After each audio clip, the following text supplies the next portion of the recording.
You know what I'm saying? I need people to definitely, definitely give their take on it.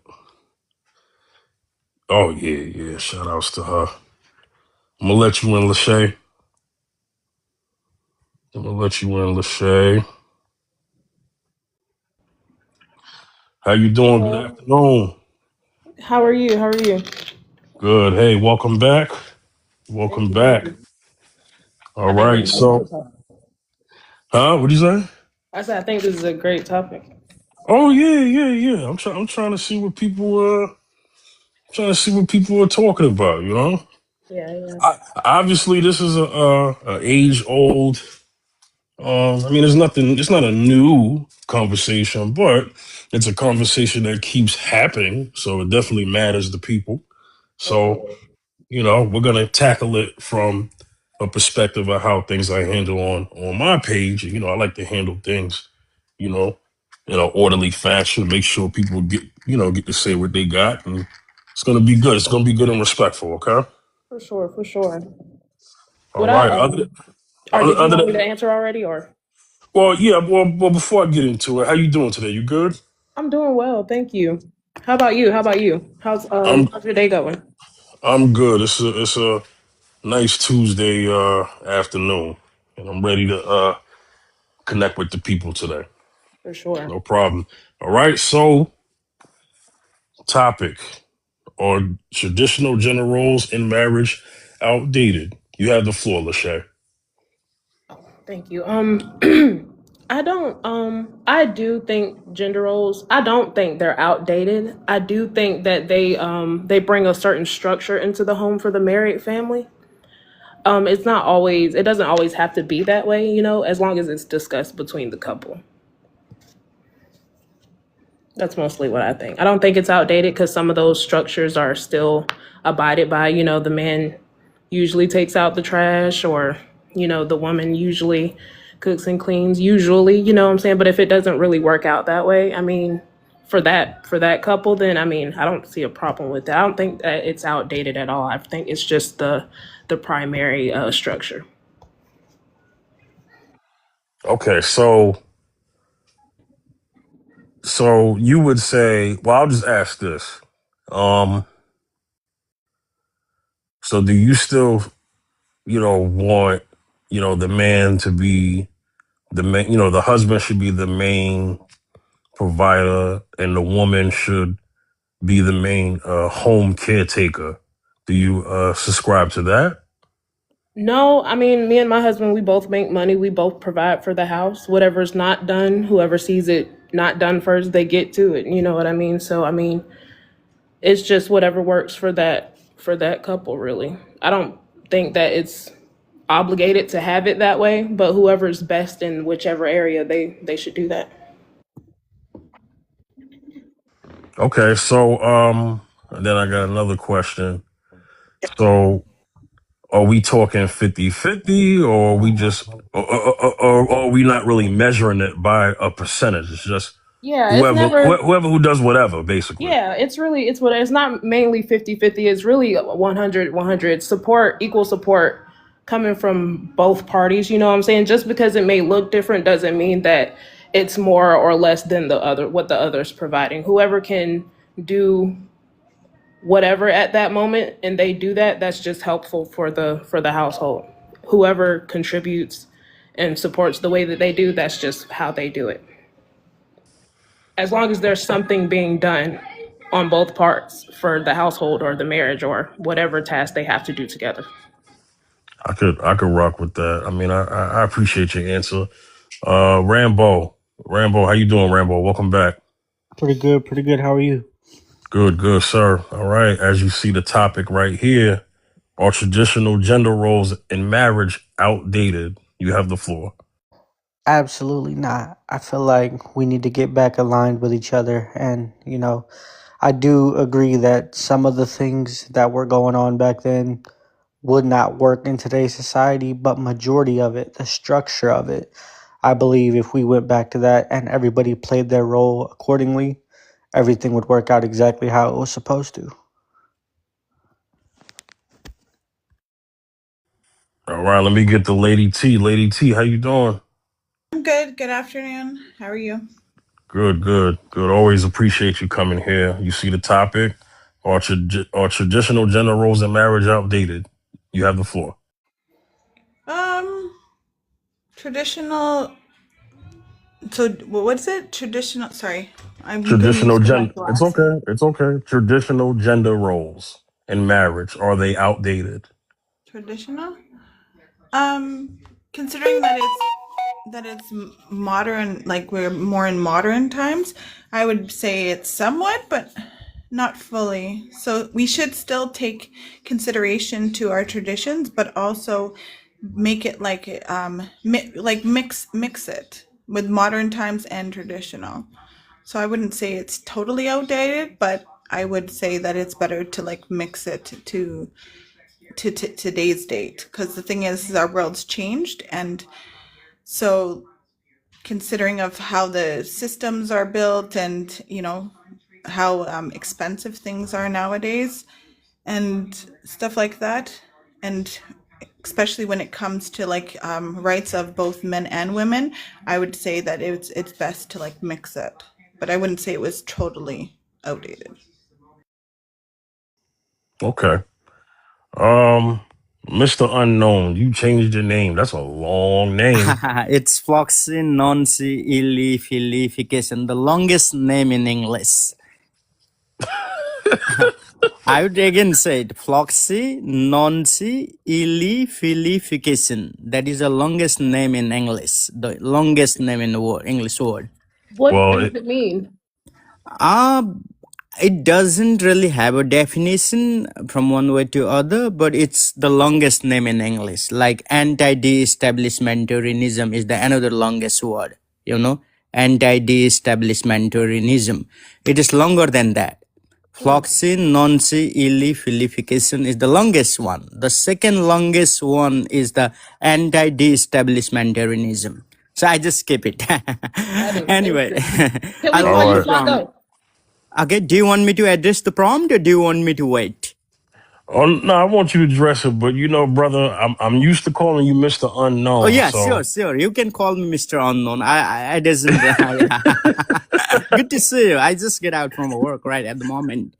Okay. that's all right. You see the prompt, or traditional Yes. gender roles in marriage outdated? What do you think, Unknown? I would, traditional gender roles in a marriage are outdated. I wouldn't say the traditional gender roles are outdated because if I see a relationship of my parents, my dad and mom, although they got married a long time ago, but they still keep their roles, their norms and rituals that they agreed to be in a marriage relationship. And if I see the modern couples, right, the couples of 21st century, they still do follow their traditional roles of gender in their relationship. It depends on the relationship and how they define roles in a marriage institution would be my take on it. I have seen the couples who follow the traditional role of gender in this the modern couples.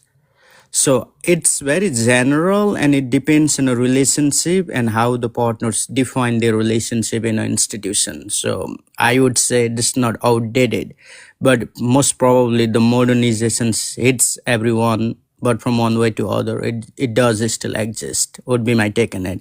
Does it make sense to you, brother? Okay. Let me ask everyone, and they can answer one by one. And that is, should the man still be the sole provider? It depends. If a woman is more independent than man, then probably woman should be a provider. It doesn't have to be a gender. For example, if my partner is very confident and she has ability more than me, then she should be a provider too.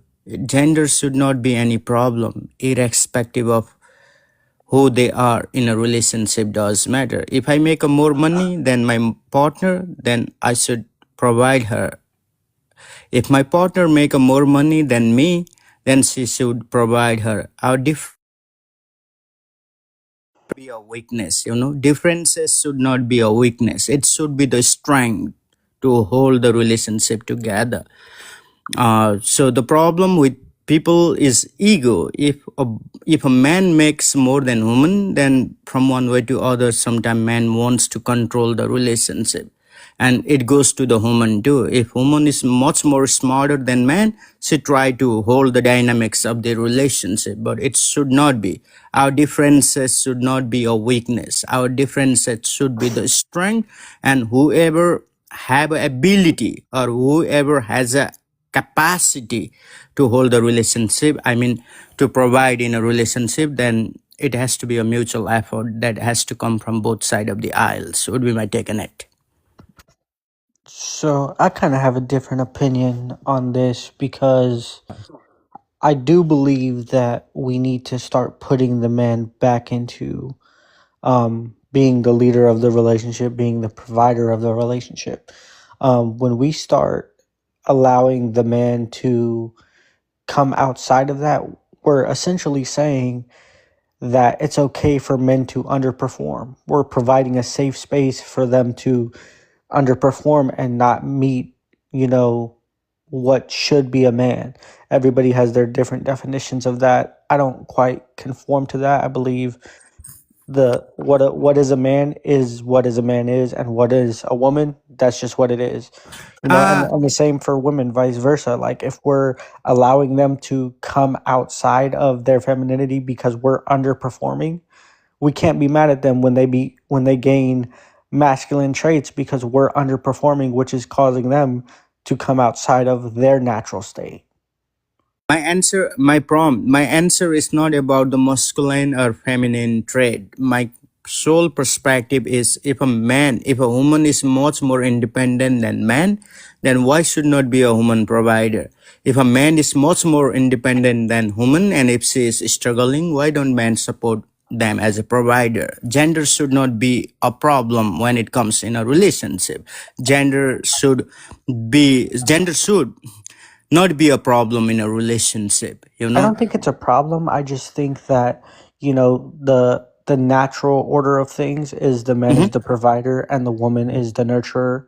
And I think that when we allow each other to come outside of our natural being and our natural purpose, it messes up the flow of everything. So my questions to you is, if your woman is much more educated than you, for example, and if she works outside, she makes more money than you, why don't you think you will nurture the family and have your woman to work if she wants to work and make a good money than you? If I'm in a position where my woman makes more money than me, that tells me as a man that I'm underperforming somewhere and I need to go back to the drawing board and figure out what I'm doing Why wrong. does it makes you feel that you are undermined by a woman if your woman makes more than you? What is that one factor? So how about if women they think the same way? If a man makes more than them, do you consider that woman feel undermined just because you make more than them? Just the way you feel. If they make more money than you feel undermined or underestimated. I think it should not be the problem, as long as you cooperate and coordinate with your partner. Well, I don't think it's Yeah. a undermining thing. I think again, I'm just speaking for myself. I don't want to generalize everybody, but for me, if I'm in a situation where my woman is making more money than me and she's working harder than I am, I have an issue with that because she shouldn't have to work harder than me. I should be doing what I'm supposed to do as a man to put her in her feminine energy so she doesn't feel like she has to work harder. But again, than I me. have another question. I have seen the hardworking people, they fail a lot. Even the people, I have seen by my witness eyes, people, they work hard to succeed, but they fail. For example, friend of mine, we went to college together. He used to study 24 hours and I used to work 10 hours per day, and he used to read a lot, but he failed the exam and I passed the exam. Sometimes hard work doesn't pay. Literally, my friend is one of my best friend. He failed more than 4 times in a college algebra in a college, and he used to put at least 5 to 6 hours a day in a homework when I was working. but I passed that test, he failed the test 5 times. Sometimes hard work doesn't pay. Sometimes people, those who work hard in their life, I have seen them fail multiple times than people who don't work hard. Yeah, I understand your Yeah, perspective. yeah. Unknown. Let's get Lady T because I wanted to get her to respond to the whole question about should the man be still be the sole provider. Lady T, go ahead. Well, I look on it like two that partners should work together and build together, and that if the woman is capable and has the abilities to go and follow her dreams and wants to build like an empire, then she should be able to. The same thing goes for a man.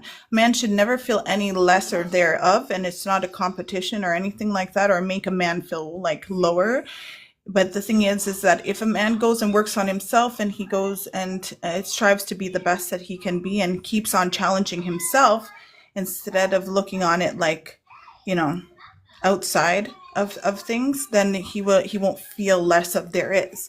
But women and men should work together if they are capable of doing so. Now, if the woman doesn't have the capabilities, but though she is a amazing caregiver, her abilities are like on more so of caring and nurturing, and her future goals are more so on that healing vibe type of thing, that she wants to do that type of role, then the thing is that I don't find that there's an issue in that. But then most times is that people feel less of there is if there is a greater value with either or of the partners.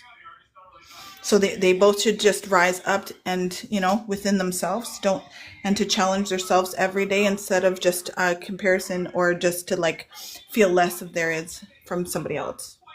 You know, the point that I made earlier was like a lot of time in TikTok, boys, they underestimate a woman. Women are much more capable than men. They are very good in politics. They are very good in healthcare.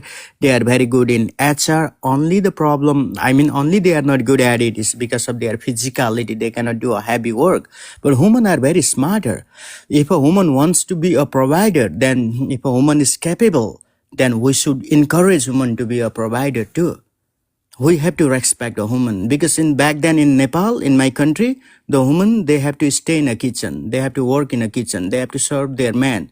Doesn't matter if they are educated, if they are well, and if they are intellectual, if they have ability to go outside. The man wants to control the dynamics of the relationship. I would say, if my woman is smarter than me, and if she makes more than me, and if she's very good in other aspect of the area, I would let my wife or my girl to be a provider at home like my dad used to do to my mom. I believe in woman empowerment. Unknown. Being the being the high earner and being a provider is two different things. And I'll say this way, Unknown. So a man could be with a woman. A man's wife can earn more than him at some point, right? But he's still the main provider, meaning he's still paying for the means of the home and the Yeah. family. So I don't think the issue is from the man's side, or maybe it is for some, but or minority or majority is what we really have to get to. But it's not so much that men are saying that a woman can't make more than them at some point, but it's just that women are being very clear, especially in this country, right? In America, Right. most women are very clear about their husband making sure that he earns more money because they interpret, well, if he earns more, he can take care of the house. When really, if the means of the house can be covered by the man's salary, then why does it matter if he makes more? Everything's getting paid. Right. What do you say to that? Because there is a difference between sole provider and high earner. Go ahead. So my questions is why man has to be a provider every single day or in every single community? Why women are not upfront to be a provider at a home if they are capable? Why they are not taking an initiative? Why they don't come in front and say, hey, this is our time. Let's try. We want to try something different. I want to be a provider. At the same time, I need your support. I need your encouragement. Something different must make things looks great sometimes, but I don't see that accountability is on women staying upfront to be a home provider was technically the message that I want to deliver here. Thank you. See, the for me the issue is, I wouldn't say issue, that's the wrong word to use. I would say the disconnect for me is, even let's say a man and a woman are married and she's the sole provider. When things go wrong, they're still going to look at that man. They're going to say that's a weak man. They're going to say Facts. X, Y, and Z, even if he's not the one leading the relationship. So that's what I mean by the natural order of things. Even if she's the leader, quote unquote, they're still gonna look at the man, because naturally that is the man's position. So why not everybody get on the same page and we play the positions we are intended to play? Rambo, you understood my point, right? That Absolutely. high earner and provider can be in a different way, and I think the question, for the ladies is, hey ladies, if the man makes less money than you, but everything is still being taken care of, shouldn't that be good enough? That's a question for the ladies, Lady T, can you speak to that? Well, I don't have an issue with that. The thing is as long as he has the ambition to try and to build. And the thing is that sometimes the men will feel as if they don't need to, but it all depends. So there's men that are very ambitious and they want to keep on moving forward, and there's others that don't. So I don't find there's an issue as long as Can things are going and come to a balance, what because what in does most relationships uh, finance is an issue, and that's what causes a lot of a lot of issues and arguments and stuff, is because finances don't end up being balanced out. There's lacking and stuff like that. But if he's able and he's able-bodied to go and to pay for a certain amount of things to provide, then that's fine. well, Lady T, there goes that word ambition. What does ambition mean to you? Because I have a thing to say to that, to kind of place you in a scenario so you can understand what ambition could look like for a man. Go ahead, Lady T. Well, I look on it when it comes to ambition is for himself, that he has the ambition to go and to rise and evolve to be the best he can be, and that he's going to always challenge himself, and he's going to go and he's going to get out there and do what he needs to do. But that is for himself, yes. But in relationship, yeah, he can go and provide and all that stuff. But the ambition is for him to get up, and he wants to make movements. He wants to figure out all the things. He's going to challenge himself. He's not going to be comparing himself to others. He's just going to rise because he has what do they call it? The confidence within himself that he's going to rise, and he can keep on moving forward. He's not going to stay stagnant or feel less of there and be, it's more so of, he can be logical, but also balanced at the same time. But I look on it, ambition as moving forward, keep on making the steps instead of feeling lacking or less of there is, or different things, has a better view. That's what I look on it. How does a wife keep? How does a wife safely encourage her husband to be ambitious from a woman's perspective? Because ambition could be the man making sure that he's staying healthy enough so that he could provide for you and the kids, going to work every day, being a responsible husband, father, a responsible adult. You don't think that's ambition enough, or does it have to just be So an accolade thing? So ambition is like, it's about health. It's about mental state. It's improving himself. Everybody in this world, we grow up and we have to improve ourselves, if we don't feel as if we're improving ourselves, we feel lack of theirs. You see? So like improving yourself in your mental state of finding balance within your mind and staying focused on your dreams and your goals, you're going to feel amazing. Making those steps forward, you're going to feel amazing about yourself. The same thing goes for your health. Like, if your health is not too great, and that you need to go and fix your health first, that making those steps to fix your health is important, and making those steps is the ambition. The same thing it goes for if you have goals and dreams. You're making steps to go toward your goals and dreams. That's ambition. So each and every single part is still ambition, as long as each person is rising to the best that they can be, and making movements. That is ambition. But like I said, the ambition could be. Then I'm gonna let Zacchaeus join the conversation. The ambition could be just him just taking care. So the ambition could be, hey, as a man, I'm making sure that my wife and my kids got a roof over their head and food on the table. That's one part. What a woman could use as an example, let's say a guy is a fireman, right? And he doesn't want to be, he just wants to be at the fireman level. He doesn't want to be a fire chief or a captain. Is that something that you would be okay with? Or is that not ambitious enough because he didn't seek promotions?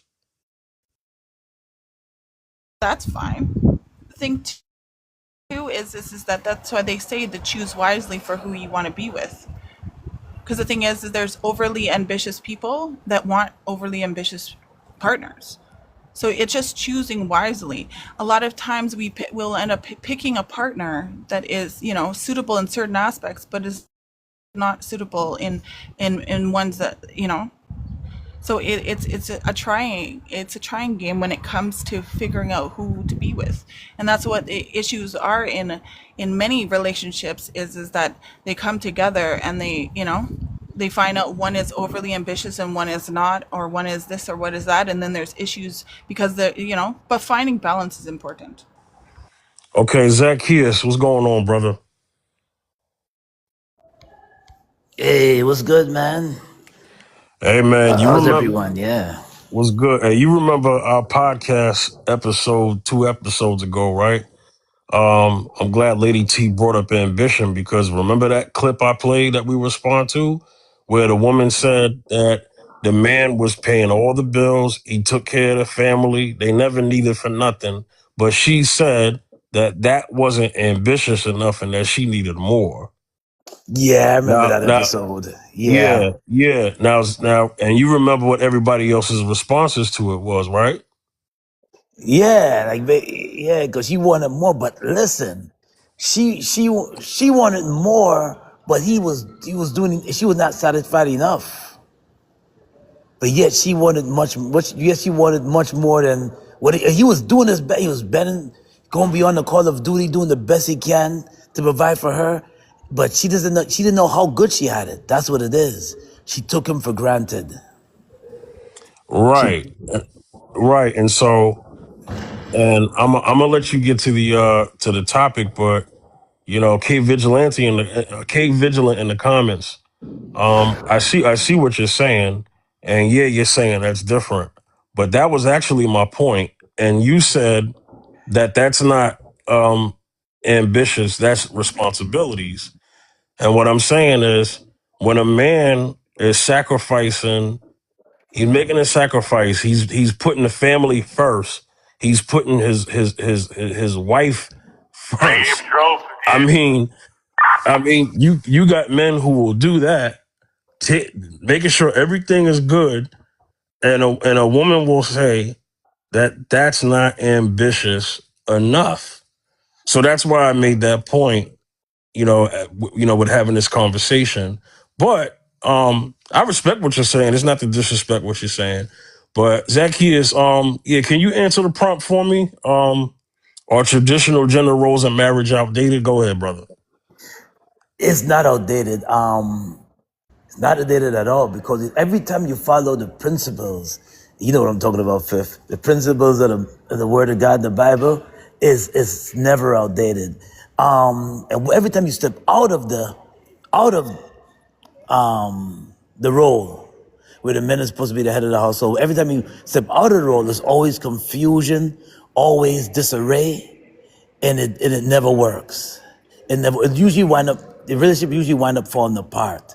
Yes, it could be understandable, but eventually when you say, okay, I'm not gonna work. I'm gonna let my wife work. I'm gonna let her work.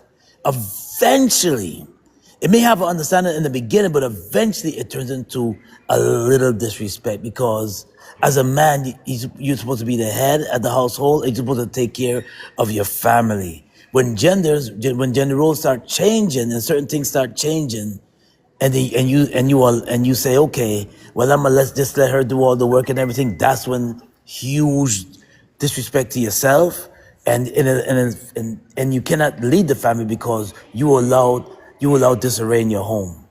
When you walk with the principles of the Word of God, then everything is in alignment. And then it's like, okay, then it flows, because you're walking with alignment. But when you step out of the alignment, that's when confusion starts. So no, it is definitely not outdated. No, it's still relevant till this day. Rambo, you got anything to say, Rambo?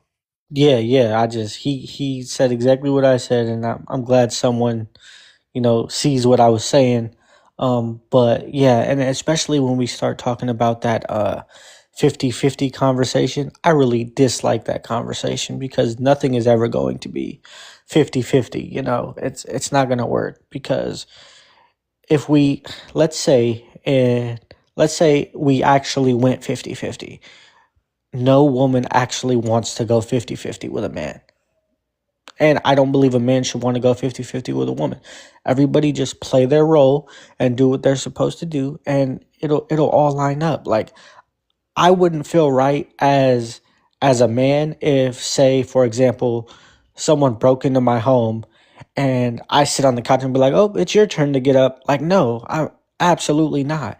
And no woman, no matter what they say, would feel confident in their man if same situation and he was like, "Oh yeah, are you gonna defend us?" And he's just sitting there. No woman would sit there and deal with that, and they shouldn't have to either. Rambo, I would say this. Most men, I don't care what the narrative is, because the stats don't show it, but most men are not asking their future wives to have a 50-50 financial relationship. I got to put financial in there. Most men are not asking that. But if a man still requires his woman to work, even if it's part-time, the extreme is, oh, he must want 50-50. That ain't what the man said, Exactly. right? But that's where it's taken to. So you have a big sector of women who will say, you know, well, these men don't make enough. The average man doesn't make enough money so that I can stay home with the kids. So I have to work. And then I got to do more than him, because not only do I have to go to work, but I got to take care of the kids. Well, so does he. The last time I checked, everybody has days off. Yeah. So on his days off, he does the stuff. And then your days off, you do the stuff. I don't know why that's never mentioned. Exactly. Lady T, you want to speak to that? Can you repeat that? I was just doing something. It's okay. No, I was saying that what you often hear is that women will say that men want 50-50, right? Most men are not asking for 50-50 financial bill splitting. But if a man requires his woman to work, even if it's part-time, it's taken to an extreme, like as if that means he's asking for 50-50. No, he's asking for maybe some contribution, right? And there's a purpose to it, but he's still going to take care of most of everything. Because, you have women who are saying, well, if I got to work and take care of the kids, all he has to do is just work. But that's not true, because everybody has days off. So on his days off, He's gonna do some things and relegate some things, and then your days off, you're gonna do some things. So you're still sharing responsibilities at the end of the day at the home. So what do you say to that? Because that's the realistic part. Well, it's important to share responsibilities at home and finding a balance. I don't find that there's an issue with the woman getting like a part-time job or a job or, and helping, being like helping financially. In all dynamics, they should be able to, rather, if they're both ambitious, they should both be able to do so. But it just depends on the dynamic and what the man really wants out of the relationship, right? But I don't find that there's an issue with the woman working and thinking it's 50-50. They don't really necessarily should put it on it as that. They should be working as a team. They're partners. They love each other and they're making a family. So if you're going to build together, you have to know how to compromise and share responsibilities and make things work for I, the family unit. I think part of the issue is when, and I'm not saying anyone in here is saying that, but I hear it a lot.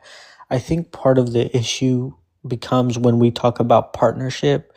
A lot of people think that partnership means we're equal, and men and women are not equal. I know a lot of people do not want to admit that. They don't want to conform to that. That's just the way it is. Women are capable of doing things that us as men can't even fathom in our brains, and vice versa. But we're treating each other like we're equal, and it doesn't make any sense to me.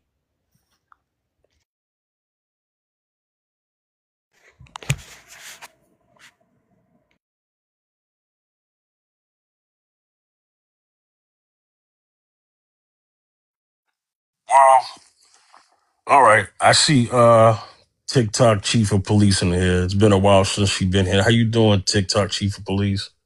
I'm great. Thank you for asking. How are you? Good, good. You see the prompt or or traditional gender roles in marriage outdated. How do you feel? Yes, and I don't like it actually. I prefer the old traditional ways. Oh, you saying you prefer the old roles? Yes, I do. Okay. Now, the last I checked, you said you were married, right? I'm engaged to be married, but yeah, that's correct. I have a fiance. I have a Okay. man. Yeah. Okay.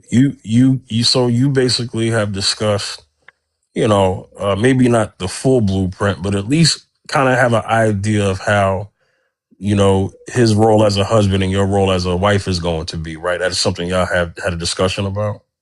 Yeah. And so would you say that you're leaning more towards the trajectory of what your marriage is leaning towards is a more traditional marriage? Yeah. I think like right now, it's a little bit like I don't want to like say like I don't want to be like greedy and complain about like my position right now, but like right now it's like a little more difficult for myself because I am still working and then coming home and cooking and cleaning and doing all the housework and the laundry and all of these things. But like eventually, right, the goal is that he'll be enough on his foot where I won't have to step outside. But it doesn't matter because I've chosen this man, right? Like I believe in this man, right? I've invested in this man. So yeah, it's just a little bit more tough right now, but I'm certain before we bring like children into this world as planned, it'll be more structured. But yeah, I definitely do agree with those things. I don't think a man should be feminized, if you will. I mean, and when I say that, don't take that lightly. My man just as easily would make me soup if I'm sick. My man would just as easily clean my pukey blankets and my buckets. I'm not saying he's a disabled man. What I'm saying is that I don't call on him on the regular to tap into his femininity, as I rely on him to be masculine. Well, I mean, a man cleaning his house and cooking dinner, I don't think that's feminine per se. Not that you're saying that. I think that's just, you know, common work, domestic work that if he was by himself, if he was by himself, he would have to do all them things anyway. He would have to clean his house. He would have to cook for He'll himself. teach you He that. would have to do these things anyway. Hmm. You know, Yeah. just like a woman who was by herself, right? guess what? She paying 100%. She can complain all she want now, but when she's single, she's paying 100% of her bills. She's doing 100% because she's single, right? So I think what happens is at the end of the day, when two people get together, they're sharing and they're helping each other. So there's nothing wrong with helping each other. But here's where the Well, he's tradition busy. sticks in more. He's busy working after he gets off work. He has to watch the stocks and look at our investments what we're doing. He's busy outside of work. He doesn't have time to be in the kitchen and cooking. What is he doing in there? For what? It's not that he can't, it's just what good use is he in there? Well, then at that point, then what a wife is to the husband is a helpmate, meaning, hey, take care of this while I spend more time taking care of that. Since we are married, and I'd rather you spend more of your time doing this piece, and then I'll spend more time doing this piece, which is easier for the two, depending on what the specialty is. So if the wife feels like her husband is better at leading the family and, like you said, watching out for their future, she has no problem letting that man do that because that's something that she doesn't have to think about every second because he's doing that. And then he could spend less time thinking about whether we having steak or chicken tonight. She's handling that or whatever. You understand? So I don't think that's a team. You know what I'm saying? I don't think that's necessarily making the man feminine if it's his day to cook and wash the dishes that night. You know what I'm saying? I mean, what do you think, Chief of Police? For what? Why does my man have to come home and do the dish? I said if I'm sick, he can do it, If I'm not around, he can do it for himself. Yes, he can fend for himself. Hello, he existed before me. Mm-hmm. What does he need to be doing those things for? I just it's No, simply he's no, busy. you There's not a day he's gonna say, okay, it's your turn to watch the stocks, honey. No, fuck no. Sorry, excuse my language. No, get yeah. no. No, sir. I'm not what? No, No. Mm-mm. well, no, that Chief, I think you're taking that to the extreme. That's not what I mean. You keep saying, why does he have to come home? I just talked about days off. So it could be one of his days off, and Yeah. he's like, honey, I want to go outside and barbecue. Oh, he You're can not watch gonna the have a garbage problem if with he that. wants to. He can do Yeah. whatever he wants if he feels to. But exactly, he still wouldn't be stuck with the. Okay, yeah. You see, this is where and a lot of people think I'm like brainwashed, but again, I just don't think like my man needs to be putting himself in the position. There's other things that I refuse to do. Like, listen, I will never plunge a toilet. I will never pick up the garbage and bring it outside. Now, do you understand? My man does these things. There's a lot of things I refuse to do, and there's a lot of things that I just don't see justified for my man having to do. And that's just my perception, and it works in my dynamic. But yeah, I would never say, oh, it's your day to cook and clean. It's never gonna be his day. If he wants to barbecue, he can want to barbecue. Sure, honey, sweetie, no problem. If he's off the day before, it's meal prep, sweetheart. Like, I know my position as a wife, okay? I don't have to look at him twice when he knows when the bills are paid. He knows when the bills are due. He knows I don't have to look at him to say, hey, the toilet needs this, the sink needs this. Is not me. This is not my headache. My headache is what, dinner and fucking laundry. Sorry, excuse me, language. Like, relax. It's not that difficult. Yeah, I believe a lot of this is overcomplicated. And like she said, it's not that hard, and I understand what you were saying about breaks and stuff like that, but even if we did go that route, like there's certain things that I'm not going to be okay with. I would not be okay with my wife taking out the trash. I would not be okay if someone breaks into our home and my wife feels like she has to defend us. I will not be okay with that. Well, Rambo, that's understood, and I'm not saying you're being extreme, but Rambo, I know you realize that that's one of the talking points that comes up often about the whole brick in the home thing. I think men know doggone well that if something goes bump in the night, they getting up first. I don't think that's even a question. That's just natural for us, Rambo. Exactly, but that's where I get kind of frustrated when people try to bring up the equality thing because we are not equal. Men already know we're expected to do that.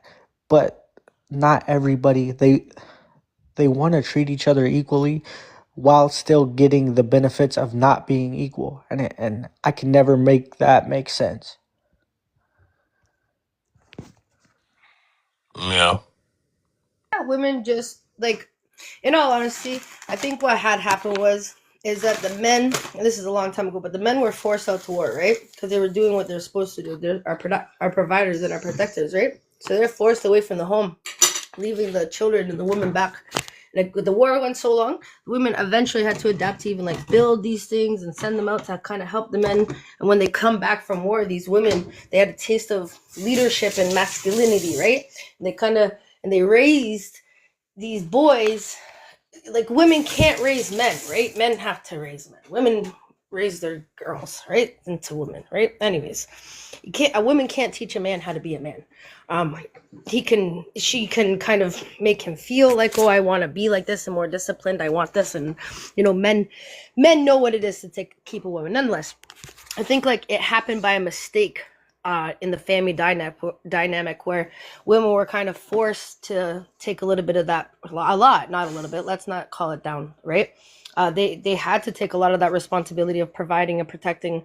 And then when they came home, the men was like so sick, so traumatized. Like imagine what war is like, right? And then I think that's kind of what threw off society, was just kind of both playing their roles and then the woman kind of being pushed onto. But the problem is once we started hooting and hollering, we want equal rights and these things and that things, it's like we still left the same expectation on men, right? Like we want equal pay, which we deserve. We're humans. Come on now. But now what happens is we still expect men to be the providers and the protectors, and they work the same hours as us, and like we say, equal pay. So how could they earn more unless they work more, if they go to school more? And it's just the pressure still relays on men still, but without the same male privilege that it used to once be. So I don't know if that stirs any stones in anybody's pot, but if you agree or disagree, I'd love to have a conversation.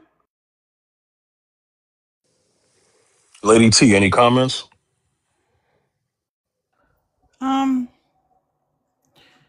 So this, I see where you're coming from, exactly like the way that you put it, but it's also too is in modern times that not all men are there that literally go and support their families. So women end up being single moms and they have to do it anyways. And then they put mentors and they make sure that they have men that are part of the family, or they find mentors to help to go and to guide the sons in the home as well. So I don't find that women think that they can just, them alone can go and raise up their sons to be men. But then again, if you have to, you're gonna have to go and put things in place so that they can. Can you skip this ad? Hold on a second. Can you skip it? Okay. That they can go and basically become good adults and men in this world, Mom, can you skip this ad? Yes. Please. Like that. I hope you didn't not hear that part when I said, women had to, right? And it was a great responsibility. It was for the greater good of humanity. If not, the men wouldn't have come back and we wouldn't have had our men back, right? So I agree with you to say, like, if we have to, we will. And by default, unfortunately, that's what happens. And I think that the men, I you know what, I can't just say everybody in a group. I love my fiance. He's a great man. He's not perfect. We have our mistakes. I'm not perfect. I have a lot of flaws. But I love my man. I think he's a God-fearing man. He's grounded. He's willing. He's able. And he's securing. So I think that women too have to be careful of the men that they choose, because at the end of the day, if you're going to be a submissive woman, don't submit to slavery, right? Submit to a man who is going to protect you and who's going to provide for you, and you guys can build each other up. Like, it's a unity, right? That's how I see. So I can't speak for everybody else and all of men and all of women, but I see where people come and men are like, oh, girls only want money, and girls are like, oh, guys only want smacks. And I'm like, I see it from both angles, but at the end of the day, I believe you have to use your own discernment. And yeah, by a God-fearing woman, I think that I'm supposed to be subservient to my husband, but in the same breath, I understand that God also taught my husband to treat me like his church, like his wife, right? So it's all about putting in and giving in and recycling, and if that's not like your ground footing, I guess we could have different world views.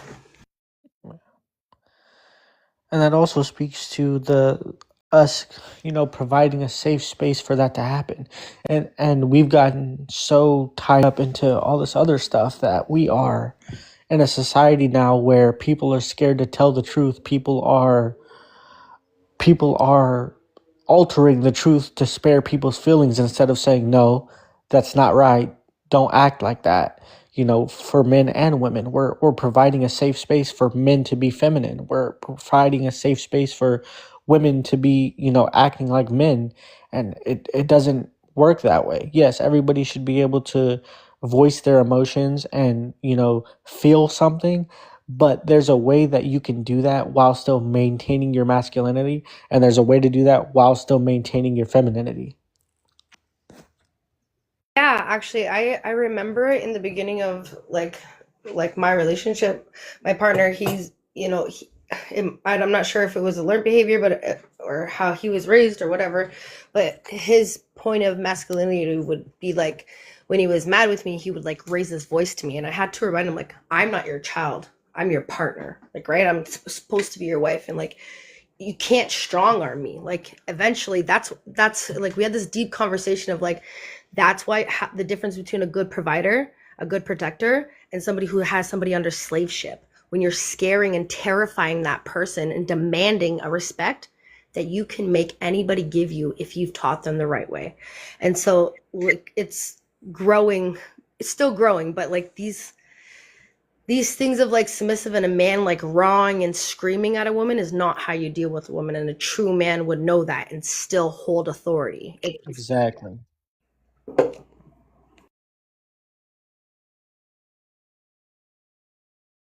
What do you think about all that I just had to say?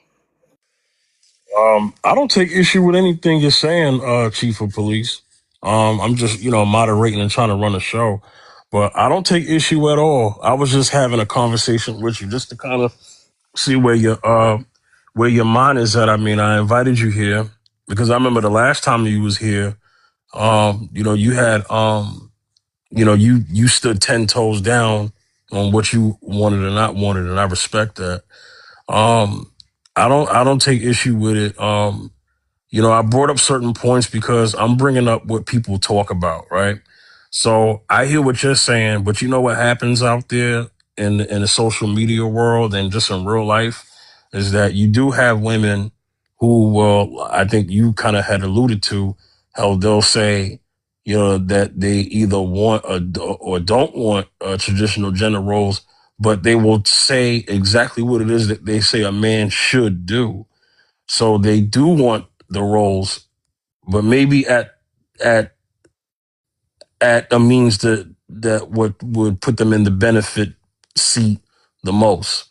And so the thing is that what has to be in line is okay. Well, hey, if you want traditional gender roles, then what it is that you're going to be doing, you know. And I think people need to know exactly. They need to figure out what it is that they want and what they're actually asking for. But here's where the real life comes into play, right? In these modern times, look, at the end of the day, um, both people are working. You know what I'm saying? Because the cost of living keeps climbing and climbing and climbing and climbing, right? Both people are working. Both people are kind of doing almost the same thing. But the responsibilities may be that the man just takes care of this section more, and then the wife is deciding to take care of this particular section more. So they're still in their role. And women always worked. I just want to make that clear. Women always worked. You know what I'm saying? Maybe not the same work the man was doing, but women have always done some type of work. You feel me? So if a woman is working, that doesn't make her masculine. You know what I'm saying? I mean, that if, because, you had women back in the day who, took care of children, housemaids and all that kind of stuff, right? That was work. Now, that wasn't going to that wasn't going to the steel mill and stuff like that. I'm not talking about that. But women have always worked, you know? Rambo, you came off mute. You was about to say something because I need to get to Malik and then I need to get to K Vigilant. Go ahead, Rambo. Yeah, I'll wait until they get a chance to speak, but I did want to push back on that a little bit after they speak. You can do it now. Go ahead, because I'm gonna let Malik Okay. speak. Yeah, go ahead. Yeah, I was gonna say you are right. They still maintain their femininity back then, but in today's society, when a woman is working, now she doesn't need a man. Now all men ain't shit, and now that there comes that masculine of I don't need a man. I can do this all by myself. Okay, yeah. Yeah. That's acknowledged too. All right, let me get to Malik. What's going on, brother? How's it going? Good. You see the prompt, man. You see the prompt, or gender role, or traditional gender roles in marriage outdated. Go ahead. Um, well, this question, I don't think it can be answered with a simple yes or no. I think I think the roles are being, how do I say this, redefined, I guess. You see a lot of ambiguity in how people act and how people are, like how both genders are starting to like take on roles of the other sex, respectfully sometimes. It's more fluid, I'd say. I don't know about outdated. I would say like, we're in the year 2026, we're not in the year 1966. So those gender roles are outdated, but now we're in some modern day stuff. So they're being redefined day by day, and people are gonna, people aren't as restricted in what they can do because everyone can kind of do their own thing. Women, men, doesn't really matter. Yeah, that's what I would say. Okay, let me get the K Vigilant. How you doing, K Vigilant?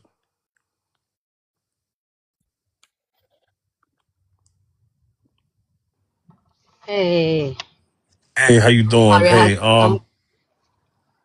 go ahead. good. No, I like to just explain the rules for people who are new up here, okay?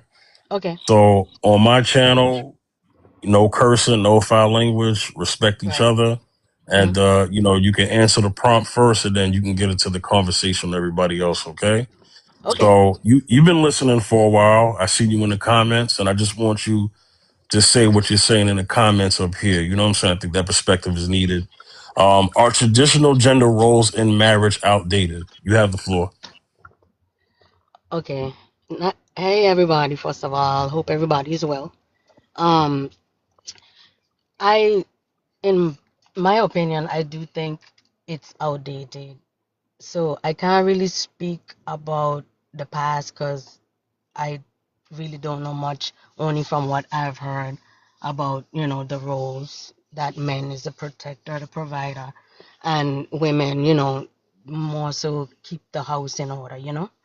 Um, in this day and age now, it's different because, you know, we women wanted equal rights, and which I don't see nothing wrong, but I do agree that men are masculine and women supposed to be feminine. Um, I don't see what my point was. I don't see nothing wrong with in a relationship helping each other out, being that team. Even if one person making more than the other, have a discussion what the goal is gonna be, what the roles are gonna be, and have that agreement. You know, and it shouldn't change unless something changes. And when that change come, we talking again. Are you gonna do this today, hon? I'll get this done. Talk. It shouldn't be like a big deal or argument because again, it shouldn't even be 50-50 because you're right. Everything is not going to be 50-50 if you really think about it. Some of the things I do, my man can't do, or some of the things a man could do, a woman can't do. That's understandable. But it's about working together, communicating, and making sure that we on the same page. That's where I'm at. Hey, Kay, can I ask you something? Yes. Are you you don't have to answer it, but I'm just gonna ask it. Are you single or are you married? I'm actually, and I'm getting my divorce final date is April 15th. So I'm getting divorced. Why? Mm. Why? Why? Why? Mm. Because we ended up not being on the same page. Then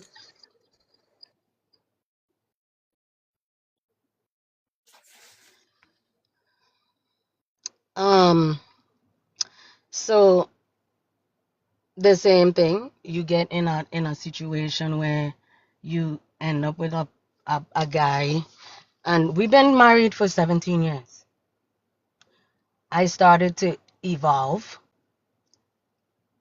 He saw that I was okay with it because I evolved for my family. That's what my mentality was. If I'm evolving for not just me, but for my family, my kids, including my man. There were times where you know, he did a different job than me, which is fine. I respected what he did.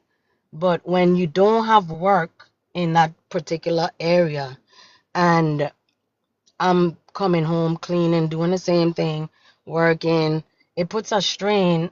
And you coming home and your guy is just sitting on the couch, not putting in that ambition, so that effort. You understand? yeah, and the days when you seen him at his lowest, were you praying for him? Were you taking him? Yes, yes. Were you taking him to God? To who? To God? Were you bringing your husband to Yes, God? Were you bringing your marital yes, problems to God? yes, And he just yes. I pray for him now. and he just had no ambition to work for this marriage and his wife. Nope. Uh, Uh, You know, chief, people chief, Well, get to where it's chief, other chief, chief things of police. they There's chief of police. There's something else there, and I think you probably going there. But let me kind of ask something, okay, chief. So K vigilant. Mhm. So I don't want to over pursue your personal. I appreciate you sharing at least a piece of it, but I do want to ask this question because I need context. How long were you two married? How many years? 17. So you were married for 17 years. Am I hearing that this man lost his job? Is that what you're saying? No, because as many jobs he has lost, and I still was in it, willing. Okay. He is different. I can't explain how and why he and ended up being where he was. If I'm fighting for the marriage and he's not something, I mean, I'm not gonna sit there and be the only one fighting. It takes two, right? Right? Okay. Stay right there, Kay. The reason why I'm asking the question in this way because this is a show, right? So people are gonna hear things. So what I heard, or at least what I thought I heard, was is that when you said sitting on the couch, you're working, you're coming home, he's sitting on the couch. It sounds like you're saying that he's unemployed. He was unemployed because of the type of position that he does. He he does wood floors. Okay, let's put it that way. Um, it was things that I tried to do, like try to help him with getting LLC because that's what we talked about. Did things to support him and his journey. But at the end of the day, too, if you can't find no work doing that, try to go somewhere else. This is a family with kids you trying to help support me with. I, you get what I'm saying? It's like it was just no, I just want to do this. So now you can't find nothing, no type of work in this. So you rather just sit there. You get what I'm saying? I get what It's you're saying. about I get what you're saying, but that's the end of the story. I'm trying to get to the beginning of the story. Out of 17 years, how many years did Mm-hmm. he have consistent employment? Out of It 17 was off years. and on. It was off and on. It were times where the majority of the times he was on his own, but then he'll go work for a company with doing the same thing, which it was consistent. So there, I said, maybe the consistency would be a good thing, and that's where I came in at, where I pursued my dreams to do more, to where I know it was going to help out too in the long run. I'm not that type of person that feel like, when times are rough and he loses his job, I quit. That's not me. Because if that was the case, I would have been done, gone long ago. It's 17 So, years. Kate, isn't that what you're? Ooh, I got to be careful. No, Kate, say it. it almost sounds like that's what you're doing now. But here's the Mm-mm, answer that I'm trying to get. Okay, people come up here, not you, right? But people come up here and they'll be in a long relationship or a marriage, right? And mm-hmm, they'll say that the man failed at something, right? And what I'm asking is, if a man was married to a woman for 10 years and in mm-hmm. year nine of 10 years, he loses his job and his woman leaves, that's 9 years that was not appreciated. I So didn't I'm leave. just trying to yeah, go ahead, Kay. Go ahead. I didn't leave because he lost his job. It was other things involved in our marriage, that it wasn't just not having that goal. It No, it wasn't just that. We first of all, we come from two different cultures too. So when we got together, it was a lot of differences. But I feel like even if you come from a different culture, I feel that if you love that person or you willing to stick with that person, the differences, we could come together. Okay. Um, it was deeper than that. I feel like it was upbringing too. Like it was certain things that I valued, and I realized that he didn't value some of the things, and some of that stuff people could hold off and not show you. You have children before you married him? I had one, With him? One child before, no, one child outside of him.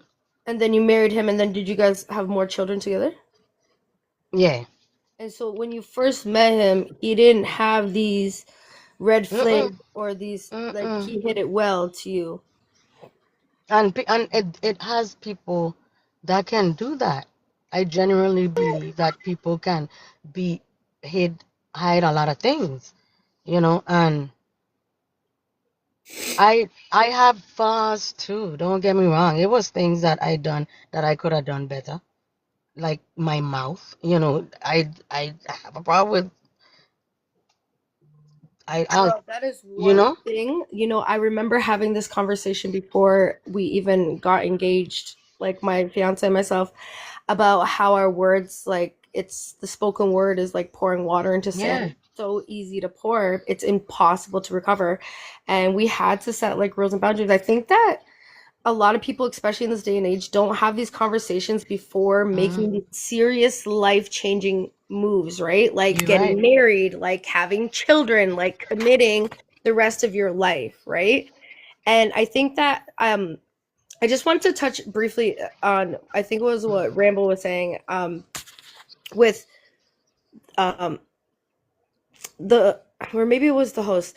Anyways, with the women not committing in the same way. I from my observation, I think it's like this like brick wall, like this protective guild.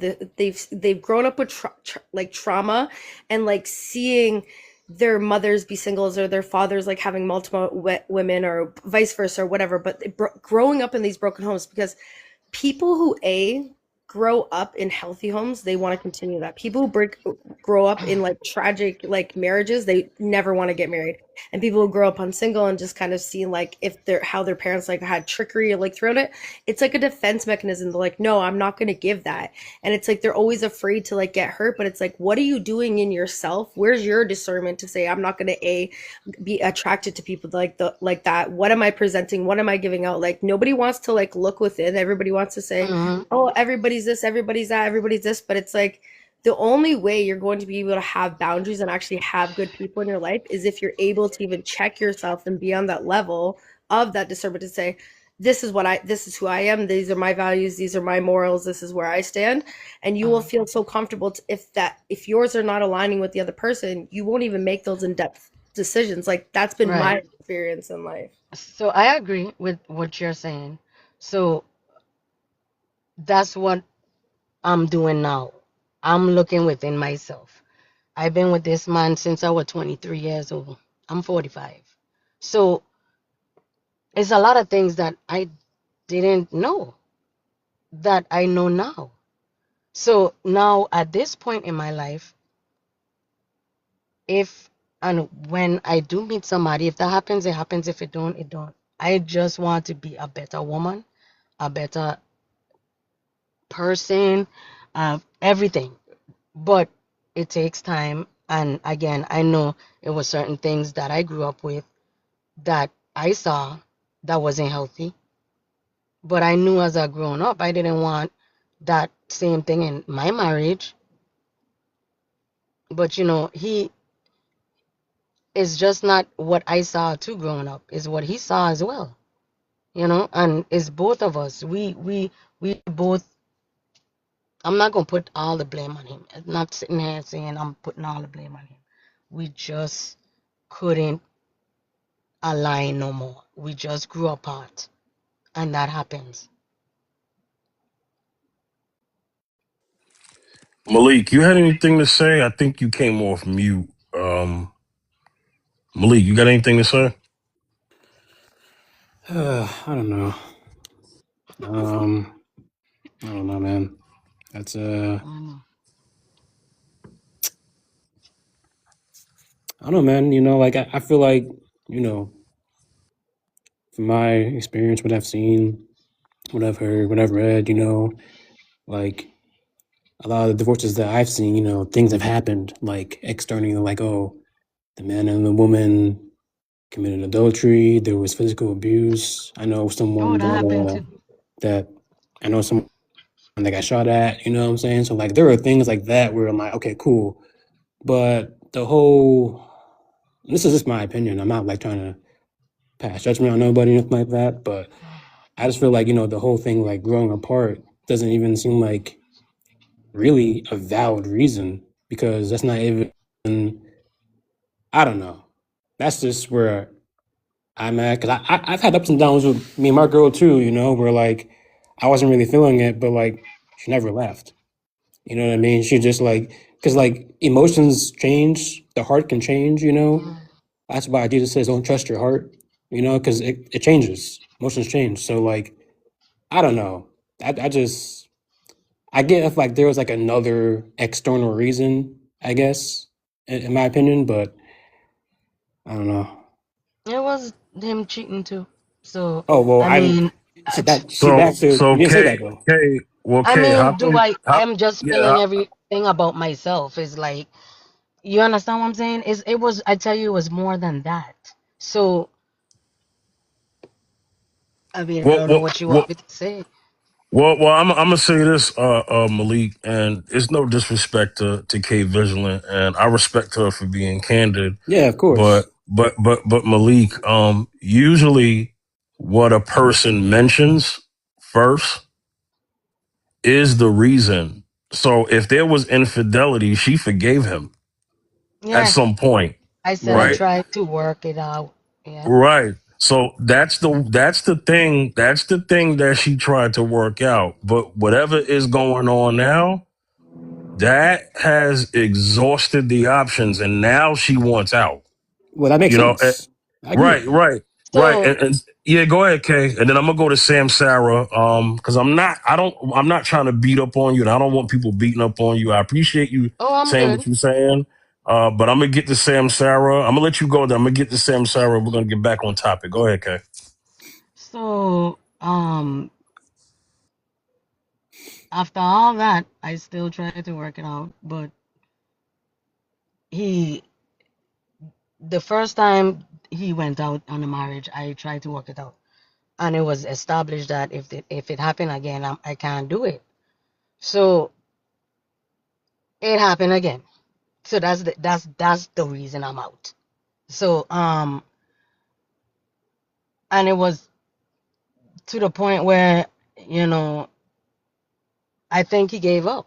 That's my opinion. And when someone gives up, and I'm keep going at it and trying to save it, what's that saying about my self-respect or me as a woman trying to keep her family together?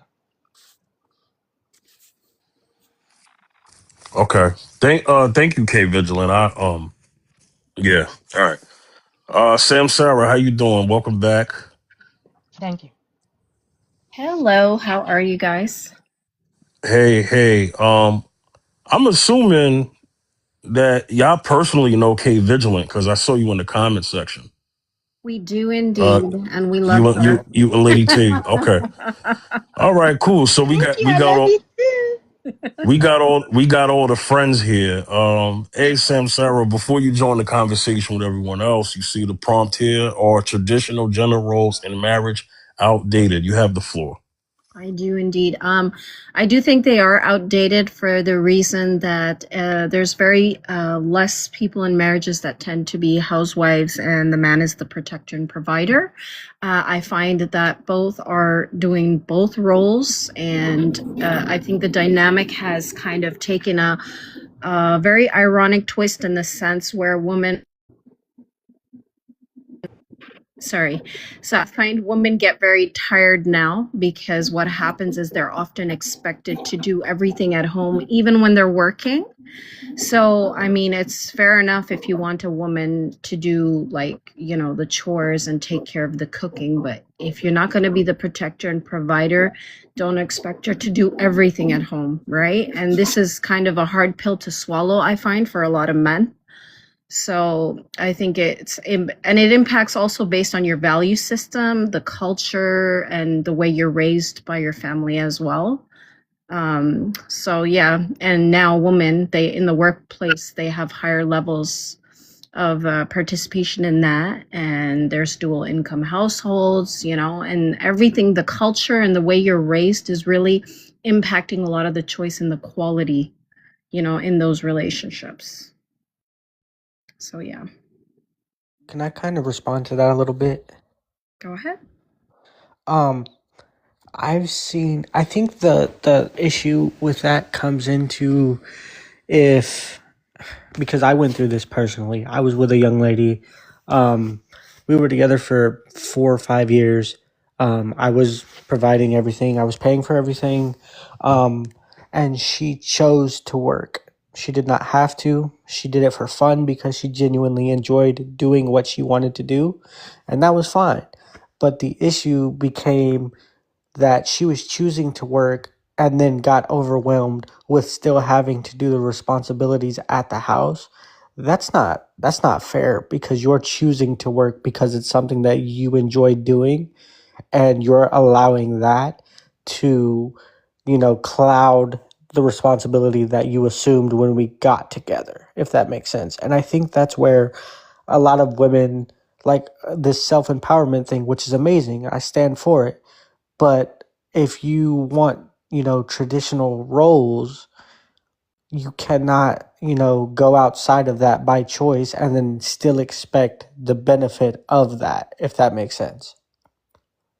I agree with Yeah, that. I agree, Rembo. Like that's one thing where I'm saying like it's difficult right now. Like I can't complain about like the extra due diligence right now, but later it's supposed to be that position where it's like, yeah, right, I don't need to go to work. And if I am going to work, it should be more of like a hobby thing, not of like a financial demand, right? So I Exactly. totally agree with what you're saying. And if you're doing it as a hobby, that just because you're working does not mean that you should be able to escape your responsibilities that you assumed.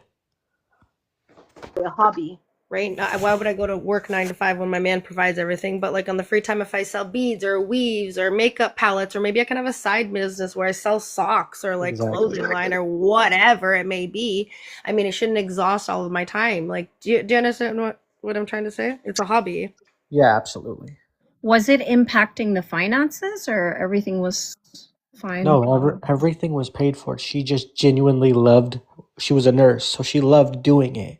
She didn't need any type of money whatsoever, and she was allowing the fact that she worked to affect the fact that she came home tired and couldn't do the household things. Okay, I see.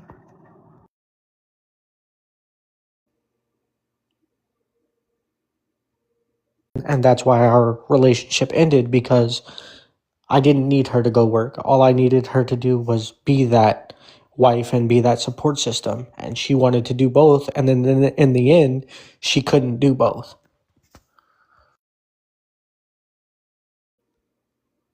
Could have. She just chose to be in the high pace, like emergency department or something. Because like you could be travel nurse, you could be personal nurses for like private people. Like there's so many other options to be a nurse. It was her choice to like work those 12-hour shifts and put her networking and interpersonal relationships outside of the marriage first. Like don't take blame on that. Yeah.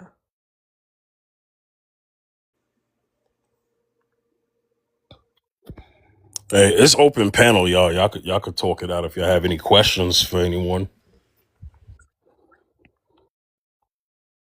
Actually, I just want to say one thing because, like, yeah, I don't want Kate Vigilant to think like I'm trying to. That's one thing that I've made very clear that I've established that cheating is unforgivable. It's the ultimate betrayal. Even God doesn't forgive betrayal because if he did, then the devil himself would be sitting right beside him. Cheating is commends for divorce. That's the only time that I do agree with for divorce. But I'm sorry that you have to go through that, and I'll keep you in my prayers. Thank you so much. I really appreciate that. I really do. But it should be unforgivable, and it is. But when you have, again, I'm growing up in my mom died when I was 10. So mom and dad was married. So I really didn't have a mother figure. My mother figure was my older sister. And so I was with my dad. He basically taught us how to support, you know, not ask for anything if we need, help. And as an adult now, I'm realizing that it's okay to ask for help, you know? So it's a lot, but I am, you know, I did have to go to do therapy. I have coaches, it's certain things that I needed for myself to become better mentally, to form better relationships, you know what I mean? So it took a lot out of me, my relationship.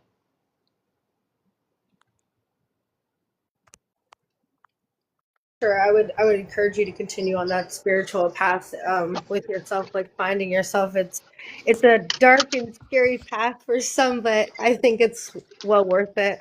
Um, Mm, but just be honest. You just have to be honest with yourself, and I think that you'll be in a better place tomorrow than you are today. yes, I believe so. But I don't fault anyone. Again, I'm not perfect. I'm not sitting up here saying that, oh my God, everything was him, him, him. No, no. It's some things that I could have done better. You know, it is. But I am a woman that is about communicating, you know, having my guy's back, helping him, he helping me, being a team. And I really didn't see that much from him. And again, I was 23, so I was young. I had a kid already, so it's not like I was trying to have kids for different guys everywhere, you know what I mean? That wasn't my goal. It was to settle down, have a family. That was what was in my mind at the time, not what's in my mind now, and how much work that it would take to be able to stay in a good, healthy relationship. I really didn't know too much what a healthy relationship really looked like until now.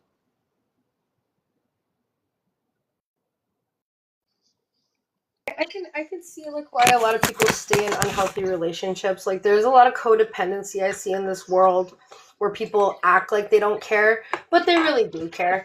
And they want to just strive for that independence and that whole I don't need nobody, I don't need nobody. But then I think that eventually if one person could be wise enough, they'd look into themselves and see like there's more to life than just this whole tough exterior, right? Like there's such beauty in this world to experience. And I mean, the simple things, just the sun, just having your freedom, just being able to eat and having a warm place to sleep. Like I think that people often forget like what they should be so grateful for. Yeah, being blessed. Yep.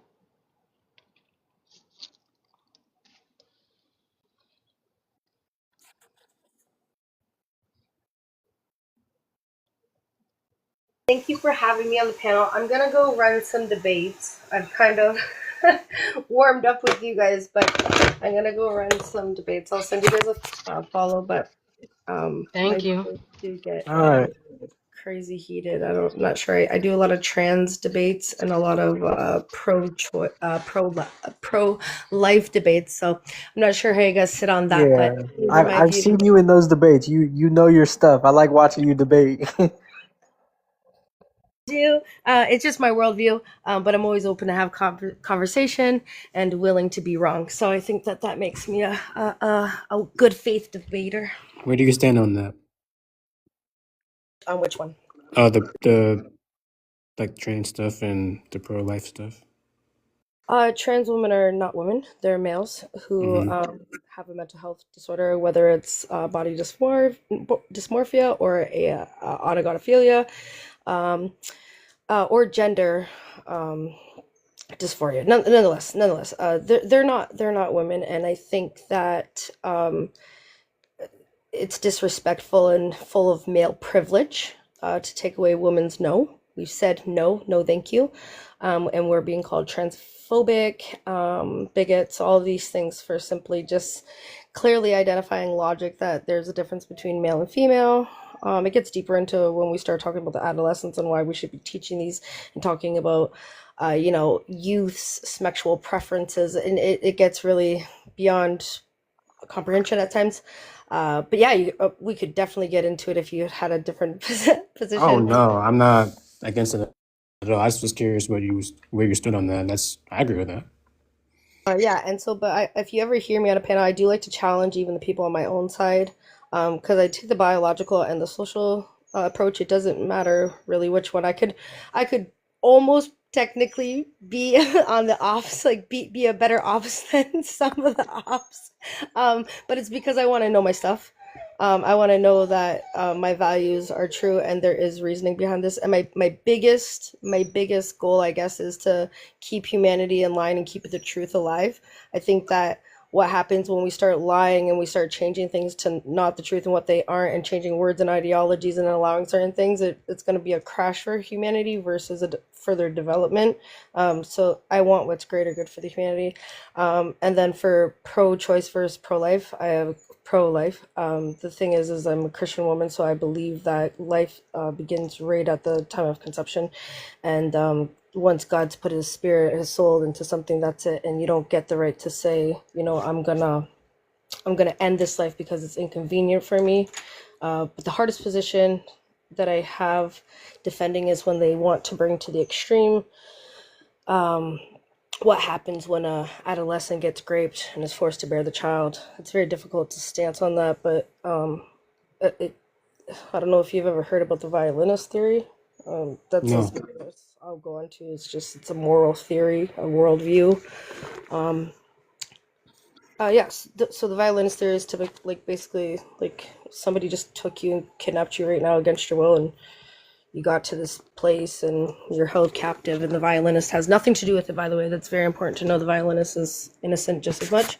They've been in this room as well. And so they attach you as a blood source to this violinist, and you're told if you are attached to this violinist for 2 years, not 9 months, not 12 months, 2 years, then you and the violinist will survive.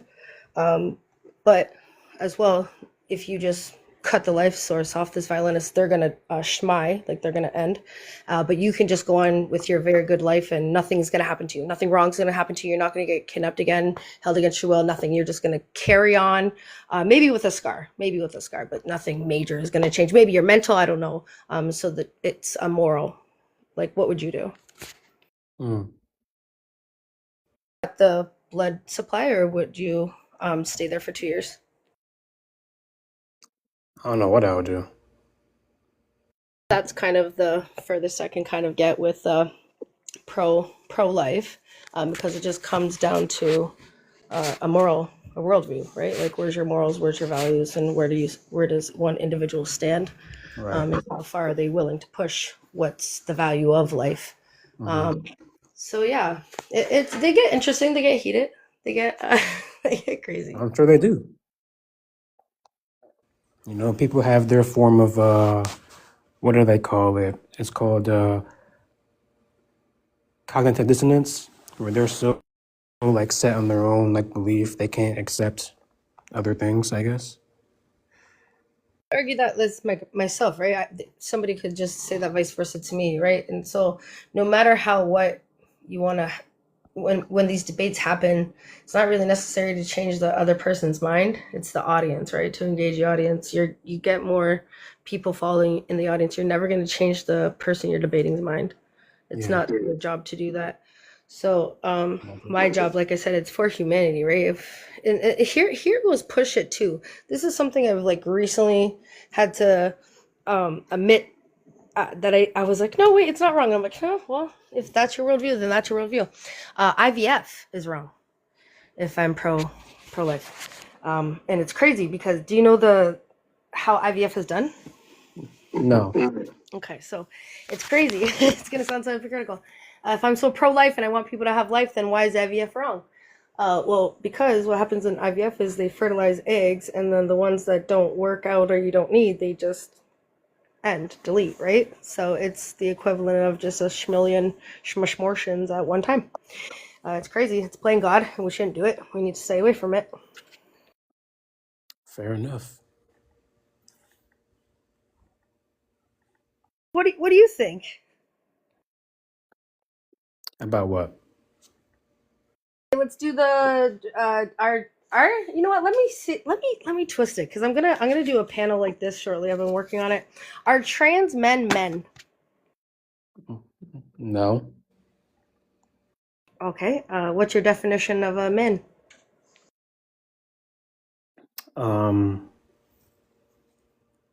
its root, men have XY chromosomes. So do women with Swyer syndrome. With what? Syndrome? They're females born with XY chromosomes. I know, because I debate this topic, and that's unjust. It's a female condition where they're actually born with XY chromosomes. Oh, that's interesting. Yeah, there's also men who are born with uteruses. It's interesting. They're in the less than 1%, but there are conditions and syndromes that exist. That's not a lie, but it's not the majority, and that's why they have a special name for them, because they're not necessarily male or female, but they are male or female, but it's a condition of male or female.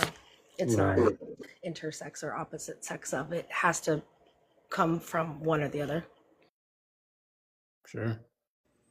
I guess to add to my definition, you know, men have higher levels of testosterone compared to women. Adam's apple, you know, physical features like broader shoulders. Don't schmurder yourself on that. Sorry, we love TikTok shop. Don't schmy on that hill, because they're just gonna beat you down. That not all men have Adam's apples. Some men have hormone disorders. Do you know what a man is? I'll tell you. It's very simple. It's an adult human male. Yeah, that's. You know what an adult human male is? is a male, right? Yeah, no, for sure. But it is the XY chromosomes, and they're denoting to this spermicide cells instead of the ovas, right? Or condition of producing. So it's so simple when you go to biology and even like the literal, like the language of it, but everybody wants to like explain how crazy it is. It's not, it's very simple, but people want to wordplay. Yeah. I do want to challenge you on one thing you said earlier. I didn't really agree with it.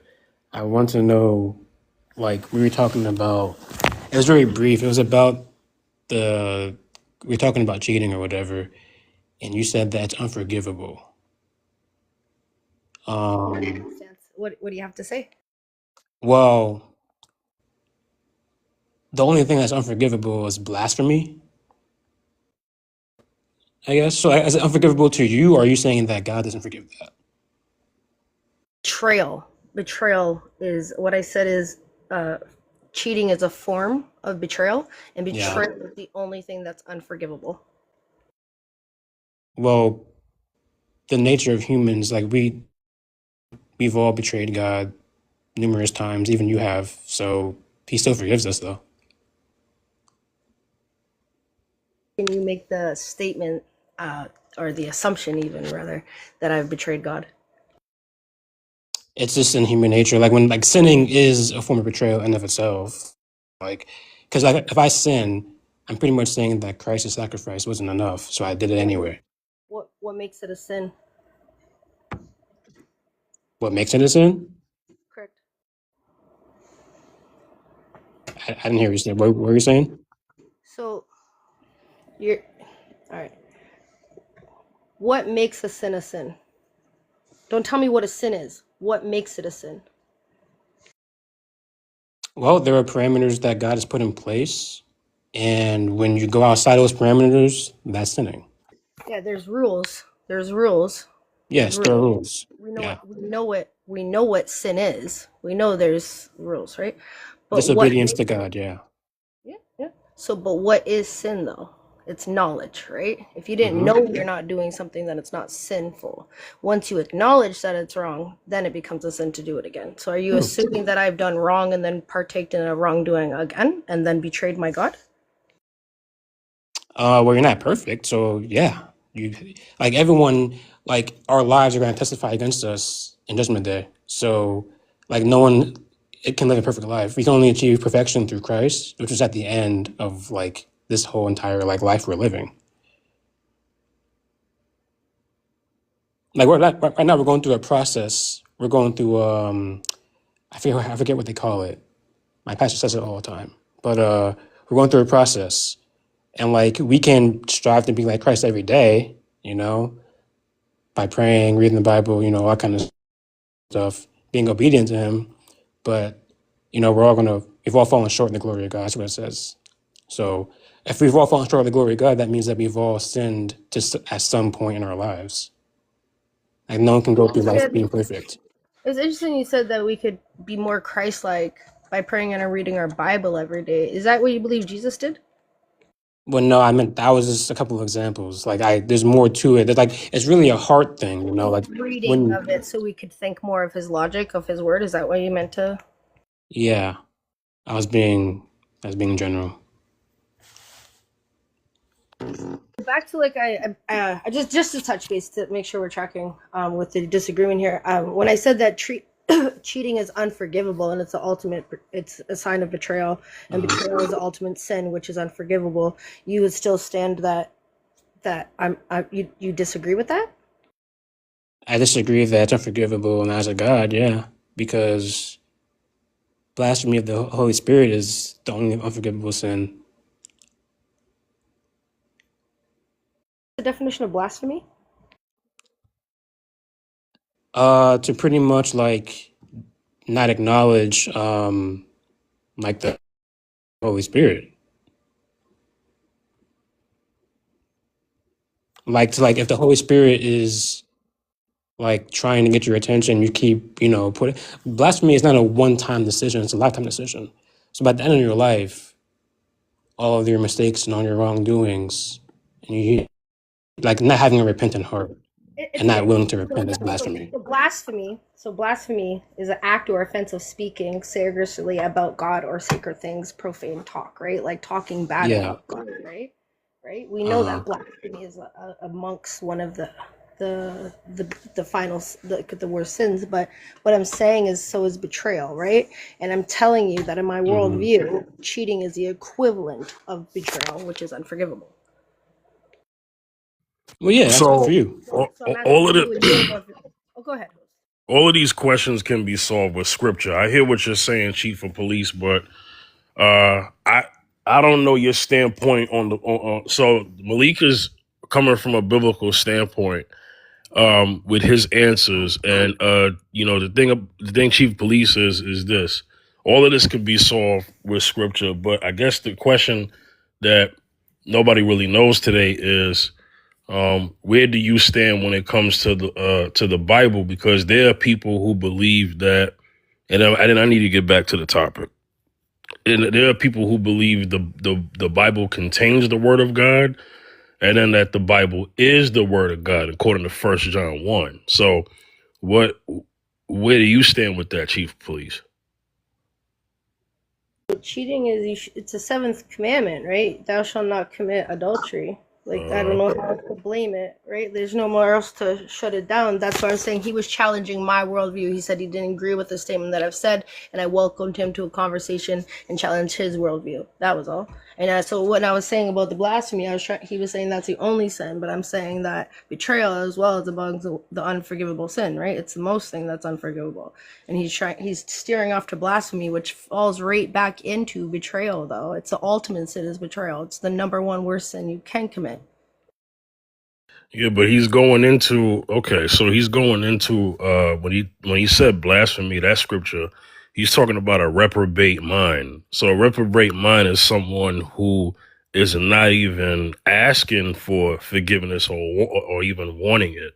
So that could be for any sin. So if a man keeps fornicating, and notice how I said fornication and not infidelity. If a man keeps fornicating, right, and he's not repenting, then that would be the betrayal that you're also speaking to. If a person is stealing and keeps stealing, doesn't ask for forgiveness, that's would be the betrayal that you were speaking to.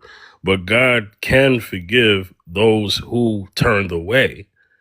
He's talking about when you blaspheme the Holy Spirit. At that point, that is someone that he's referring to as someone who's reprobate, who doesn't even want to be forgiven. And at that point, that person has given themselves over so far to the point where they're unredeemable. Am I right, Malik? Yeah, that's a lifetime thing. You don't do it, and it's not a one-time thing. You do it over and over and over again. If you have even a slight bit of regret, then you're in a good place to where you can still repent and still come to God and still be transformed. But if you keep doing it, have no remorse and no feeling of anything, and you're just gonna keep doing it because you can, that's blasphemy in of itself. Yeah, so what the key thing is even you're mentioning that they have to acknowledge the regret, right? So the key term for sin has to be acknowledgement. You have to know that it's wrong in order for it to be sin.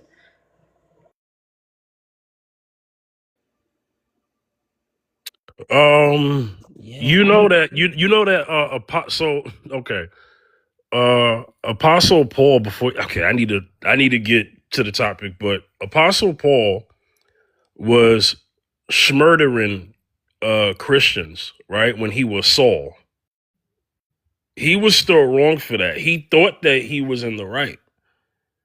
Now when God knocked him off his high horse, at that point, he had to repent and he had to not do that no more. But in his right, he felt like he was doing the right thing, murdering Christians or believers, because the word Christian, that word didn't exist back then. He was still wrong. If he didn't repent, I get what you're saying, right?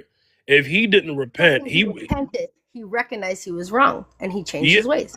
well. Look what it took for him to recognize it was wrong. It's safe to say that he was definitely he was definitely chosen, because at that point God loved him so much, right, that he said, I need to save him from going to hell. And this is what I'm gonna do. I'm gonna knock him off his high horse. I'm gonna humble him, and then I'm gonna correct him. And then he needs to stay in that correction for the rest of his life. If even if he wasn't knocked off his high horse, he still was wrong. Correct, he committed sin because right? We acknowledge that it was a sinful behavior, but during his act of sin, he did not acknowledge it was wrong. The second he repent, the acknowledgement came, therefore it became sin. That's not the point that I'm necessarily making. I get what she's saying, but like I don't. It's a clash explanation. I apologize. That's my wrongdoing. In his mind, in his thoughts, in his perception, it was not wrong. The second he repented and he understood it was wrong, that's when he knew he had committed sin. In the moments of commitment of the sin, he did not know until he was taught and acknowledged. Then it was wrong. All along, it was wrong. Does that make sense? Saul was a very active Torah and books of Moses reader. He knew that schmurdering was a sin, but he felt like murdering Christians because he thought Christians were the blasphemers. You get what I'm saying? He thought that Christians were the abomination, right? That's what he thought. He knew that schmurdering was a sin because Paul knew the books of Moses. And the books of Moses have what? The commandments, right? But it doesn't mean they agree with them at that point in time. They didn't acknowledge it to be wrong. You have a good point. But the thing is, if he was a student of the books of Moses, then he would have to know that the commandments, that he had to follow them to some degree. But he felt like the Christians were the ones that needed to be schmurdered. He wasn't schmurdering everybody, but he felt that the Christians specifically needed to be schmurdered. Correct. And we know he was wrong, right? Because we have the knowledge, right? We have the passage, we have the explanation. But during his experience, is what I'm saying, he didn't know it was wrong. And even though it's like us having like all the answers to something and not doing it the way that would make it more easier for us. And we're like, okay, we're doing it the wrong way, but we're not able to see it in the moment until after. That's where I'm trying to say, yes, it's always been wrong. Schmurder's always been wrong, no matter how you cut it. Like even today, in today's society, we know that clear and through and out. Like if you do that, that is wrong. That is just a moral worldview where it's like, you can't just be doing that, right? Sometimes people would argue if, with those heat of the moments, passion, crime things, whatever, we could get, that's another topic. But we know that there are certain things that are just wrong and we agree upon that. But there are some people out there like Shmiro, psycho, people who don't think it's wrong. We know it's wrong, but in their minds, they do not think it's wrong. Okay. They will not change their ways because they do not see it as being wrong. Right. Okay. I want to get back to the topic. Mila's here. How you doing, Mila? Mila. I think Mila's doing something. Hey, I wanted to. Sorry, I'm gonna run quickly because, like I said, I went to go and then he started asking me a question. I'm always up for debate, but I've sent everybody the follow. Sorry, I'm gonna jump down. K Villa, yours is private, but nonetheless, thank you for having me. It was a pleasure to talk to you guys, and I'm sure we'll debate again. Hey, no problem, Chief of Police. You're welcome to come back anytime, and I may have to reach out to you in the future because I'm running a YouTube show. And you seem like a perfect candidate for the direction I'm trying to go with that YouTube show. If you don't mind being on camera, because it's a camera show. But it's up to you. I'd be doxxed so bad. I work in the medical field and the things that I speak of I live in Canada as well. So like, I'm not even necessarily, I barely have my freedom of speech. Like I could show you things beyond like comprehension that would just make your jaw drop. There's a reason why I don't turn my camera on, but thank you. I definitely wouldn't have a problem with sending you resources and screenshots and information and backups and files and all of these things, but I could not do my face on camera. I apologize, sir. No problem. I appreciate that. Thank you. See you. You have a good day. I wanted to kind of ask a question to propel the topic forward, if I may. Mm-hmm. So I wanted to ask this question. I've had it in my mind for a while. So when roles in society between both genders disappear, what is lost and what is gained? So, let me let somebody. I feel like, hey, K Vigilant, are you there? Yes. Hey, Malik, ask that question again, and I'm gonna let her speak first, and then I need Mila to speak when she's ready, and then I'll get to it. Okay? Yeah, Ask sure. that again, Malik. Go ahead. Yeah. So when roles between genders are lost, or sorry, when roles between genders disappear, what is lost and what is gained? Um, I guess whatever was lacking from what disappeared. That's the only thing I could think of. Because as far as gender roles, are you saying like what a male does and what a female does? As Yeah. So as the far as roles that like are cooking, like female yeah cook. yeah. So So like when the roles between both genders are when they disappear because of cultural expectations or whatever, what is gained from that and what is lost from that? okay, What do we gain and what so do we lose as a culture? for me, you could have a woman that can't cook, but she end up being with a man that can cook. So what happens in that situation? You know what I'm saying? Something that was lacking, have the other person picks up. I guess I don't know. I can't really answer that question. The only thing I could say is whoever lacks what, the other one could help with that in a relationship, I guess. But as far as just in general, are we talking about relationship wise or just in general? Just in general, yeah. I guess you gotta teach yourself or learn. I really don't know. That's the best way I could answer it. Okay. What do you think, Fifth? Ask the question again. Yeah. So when gender roles disappear, what is lost and what is gained? When gender roles disappear, what is lost is order, and nothing is gained.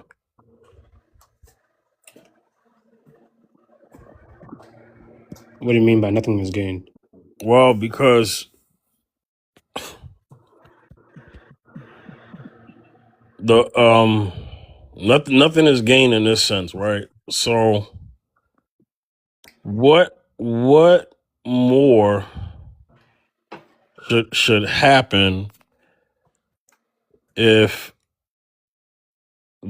if two, let's put it like this, right? That's a good question, brother. Because now, I'm telling you. yeah, now I'm trying to I'm big on people substantiating their claims, and here I got to do it, right? So, here's the thing. I'll try to use this as an example. Hey, Malik, right? If Yeah. you take two cars, right? Mhm. One car got an engine, and the other car just has a mission, but no engine, right? Mhm. Can that car run? No. Okay, because you need both, right? Yeah. Okay, so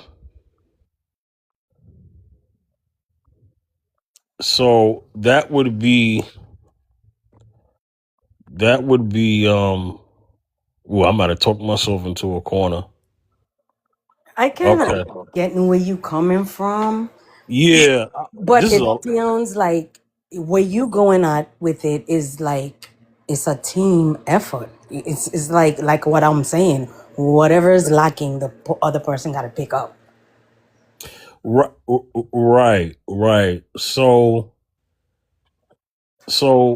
the thing is is this: when you are I'm where sorry. you need all the working parts of a vehicle to operate, right? Yeah. Once the main working parts are gone, then you're gonna have a problem, right? Hmm. And so there's if you don't have those working parts, then nothing is really gained. You could take away things, and then let's say you add things, right? Then you may add more. You may add. Oh, I got it now. Certain vehicles have what you call a weight capacity limit, right? Yep. When you put too much weight on that car, what happens to that car now? I have no idea actually. It's dragging. It drags. It no longer could go at the capacity that the car was made to Right. be, right? Okay. Uh-huh. Okay. So the thing is that is a loss now. So there's nothing to gain there. You know what I'm saying? And so now what could have been smooth is no longer smooth anymore because there's just too much getting onto it. You know what I'm saying? Yeah. So then now this is why you still have to have, you know, this team, this right, you know, the left and the right, the up and the down. You Right. know, two rights are gonna go in a circle and keep going in a circle. You understand? Hmm. So you gotta have that balance. Um, Malik, that was a good question because, Yeah. brother, I'm typically not lost for words, and you know how I run my panels on TikTok. I talk more on my podcast, but Yeah. you know I tend to talk little, moderate questions, and then let the people talk. But that was a good question because I had to actually think. I had to actually think about that one, And and I hope when the playback, you know, when it gets uploaded on YouTube, that people understand where I'm going. But it's live, so they're gonna hear me and make mistakes. So go Yeah. ahead, Kate Vigilant. Go ahead. and then you brought up a good point too, as far as the if you have the good parts and the good parts are gone, 9 times out of 10, you put another part, unless it's a new part or a used part, it might not work the same like it did in the beginning. Uh-huh. So where you go with that? Yeah. Hey, you know what? I can give examples of a marriage, right? I'm not married, so the married people may have to correct me, and that's cool. But I can give an example, liken it to marriage, to take it away from the car analogy that I had, right? Because Malik had a question specifically about what is gain and what is loss. So, for instance, marriage could be affected if someone in a marriage is confiding business with someone that is not in the marriage, right? Too many voices and opinions on what it is that you have going on with your husband and your wife. Would you agree or disagree with that, K Vigilant? Okay, you could repeat it in a different way. What you mean, like? Yeah. Okay, so when people are married Uh-huh. and they're now telling their business to someone, like you're a married woman, you're a married man, right? Mm-hmm. He's something happens between y'all. He Mm-hmm. goes to his mother, father, friend, or whatever, and is Mm-hmm. discussing all this stuff. And now Yep. we got somebody else's voice in the marriage Yep. that's unneeded.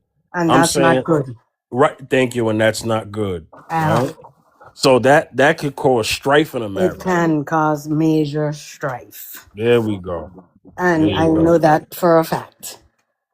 Right. Because at the end of the day, when you're married, that So, marriage is it's, between you and them. You know, yeah, not even your father and your mother. But I'll say this though, I'm not saying that because somebody made this point earlier episodes. Someone said, "Well, if my husband's beating on me, you mean to tell me I can't tell my dad?" I'm not saying that. That's not what I meant. that's different. That's different. What I'm saying is y'all have like a life decision that y'all two have to make, and it was made. It's between y'all, and it should stay between y'all because the Right. relationship is y'all two, not you, your mama, and your cousin too. Right. You know what I'm saying? Because it's going to cause strife because it's going to make that person look at the opposite person different. Like, it's about, again, communicating between each other. Okay? And it's not good to involve inside close people You need help, go to see a marriage counselor, and that's what I try to do too. You know, Right. is to I did the I did the best I could. And once, you do the best you can in your marriage and realizing that it causes mental strife on yourself and you don't want to make it more worse on your mental, you know, it is, I had to do what I had to do. Sometimes, I prayed about it, everything, and I still pray for him. We don't have no bad or ill will towards each other. We have kids, you know, but me being in my marriage, I had to realize I did not know. All I was thinking too was about my kids having both their father and their mother there, not realizing that at the same time it's unhealthy for them too. So I had to make that decision, and the decision was separate was better. I can't force nobody to be with me. I can't force nobody to love me. I'm not one of those. I did the best I could, and that was that. I want to have a divorce? No. I didn't get married to not be trying to work at it with my husband. No, that's not the case. But I have to have sanity, peace, you know? Hey, K And it Vigilant. takes two. Hmm. Can I ask you something? Because you said that you and your husband are different cultures. Are you Yeah. African? No, I'm from the Virgin Islands. You're from the Virgin Islands. Okay. What culture is your husband? He's from Ohio. So he's a foundational Black American, or is he He, white, or is he a he's different white. race? Sorry. He's white, half Puerto Rican. But he was more on the. He wasn't raised by his dad, so that's the Puerto Rican side. So Oh, no. okay. So what side of the coin does he identify mostly with? um, White, Okay. Does he pass for white, but or when you grew look at him, up. he clearly But looks like a Puerto Rican? he could pass for both he could pass for both. It depends on who. Like I realized cultural people from different, like Spanish people, they could tell he's Spanish, Yeah. but probably a regular Caucasian person would probably say, "Oh, he white." You know what I mean? Uh huh. Okay. So the reason why I asked that question is because you made it you mentioned it, you made it clear that y'all being two different cultures, have played a role in the dynamics of your marriage. Is that what you would say, or did you just mention that because it's kind of like second That nature to was you? part. That was Okay. no. That was part of. I mean, when you have cultural differences, Uh-huh. it's gonna take some part something in a relationship. So if you're not brought up in the same way or the same upbringing, it's gonna be a little slightly different, right? Yeah. So yeah, but So I it's mean, all but about. yeah. It's all to me. To me that don't matter. It's about how you accept the person. Okay, Mm-hmm. and go from there. You gotta work with that. You gotta do what you gotta do if you want to be with that person, and if that person want to be with you. I mean, yeah, yeah. I was just curious because you brought it up. Typically when people bring it up, that means that it's a cause for discussion, or at least a cause for a reason or action to why things go the way they go in a relationship. So I guess my question Well, is, some of it did uh, because it was differences that we disagree on, but you could always disagree to agree or can agree you to disagree. can you name the things? So can you name the things Yeah, I'm gonna get the meal in a second. My bad, Malik. But can you name the things Like that an example, culturally can you name the things that y'all culturally clashed on? discipline. So y'all clashed on discipline, and you think that had something to do with the fact that you are a black woman from the Virgin Islands and he is a half white, half Puerto Rican man from Ohio? What?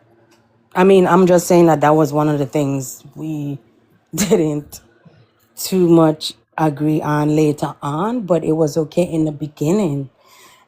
It was things that I feel like he was trying to find eventually to bring up. You know what I mean? That makes sense. In the beginning, we was okay. We was on one accord as far as disciplinary with the kids. But then later on, when the friction, you know, was showing, it was now he changed. You But know, and as parents, you have to be on the same accord with the kids. Period. but my question was, did that have anything to do with culture? I guess that's what I'm trying. Yeah. Which I think so. I mean, that's so my opinion. I can't okay, speak for nobody else. okay. So if he was from the Virgin Islands, just like you, black Yeah, man, because you look like a black woman to me, yeah, I right? am a black woman. Okay, so if he was a black man from the Virgin Islands, uh, you don't that wouldn't be an issue in terms of Nah, the it discipline wouldn't. part. It wouldn't. It wouldn't. Okay, and No. and that's because he's a that's because I he's mean, a don't laugh. no. I'm trying. Just I'm saying. trying. I'm trying, I'm sorry. I'm trying not to laugh. I'm just trying. Okay, so the Okay, let me reason. just put it this way. Yeah, yeah. Go ahead. He was more brought up on the go ahead, do that. You know, it's nothing type. I'm more on the structure. Okay? That makes sense? Yes, yes. Is structure attractive in a man? Yeah. So, did he have that structure before you married him? We Did- had well, he had no, but he had that okay, we had this agreement and it comes back to me saying communication agreement, this is how we're going to do this with these kids. You know what I mean? So he was the nice parent and I was the more let's later down the rule parent type, you know? It you has were to be more, both good guy and a bad guy, right? But I'm just saying, yeah, it good has to have cop, a bad cop balance. is what we say. Yeah. Yeah. Yeah. Okay. Okay. The only reason why I'm asking this question is this, right? Hmm. Because I think women, not all women, but I think women love a gentle man, Uh-huh. but they don't love a gentle parent. I love a gentle parent. I love a gentle parent because Okay. again, it comes back to whatever I ain't doing or lacking. And my parents were strict on me. Let me just put it that way. So that's the way I was the strict one in the marriage or the family dynamic. But I knew certain things growing up that I didn't like and I didn't do that to my kids. So I was still strict, but it wasn't strict like how my parents was to me. What if I told you that there are plenty of men who look like your husband who are strong disciplinary I believe fathers? it. I believe it. Okay. So so he just wasn't the one. It doesn't mean because he was from Ohio and he was Puerto Rican and white, it No, was just who he is. But it had nothing. yeah, and Okay. I'm not mad at who he was. I'm not. It was just when in the beginning we were good. We was okay with the dynamics, but then now maybe his feelings change, and it happens. you know. But feelings changing and being committed is two different things. We could have sparked back up those feelings, but is do you want to? Okay. So I'm gonna just If say this, right? hmm As an example, right? So like and don't get scared, right? oh So God. I no, I'm safe. I'm fair, right? Okay. So you're from the Caribbean, right? I Mhm. know it's the Virgin Islands is a U.S. territory, but I It's know the Caribbean. It's it's the still the Caribbean. Caribbean, right? Uh-huh. Now I'm a black man from New York, right? Uh-huh. So me and you technically would have different cultures if me and you were married. But here's the thing that we would have in common. This is what we would have to have in common: how we treat each other and how we raise our children. Right. So as long as those are, amongst other things, if those are tackled, then me and you being from the islands and me being from New York, Won't matter. Staten Island to be, of course. So I'm from an island too, but it's Staten Island, but not the Caribbean island, right? So so if we got that intact, Mm-hmm. we good, right? And then maybe Yeah, it other won't things, matter. right? Then it won't matter. So what I'm saying is, and do you live in the Virgin Islands or you up here? Where you at?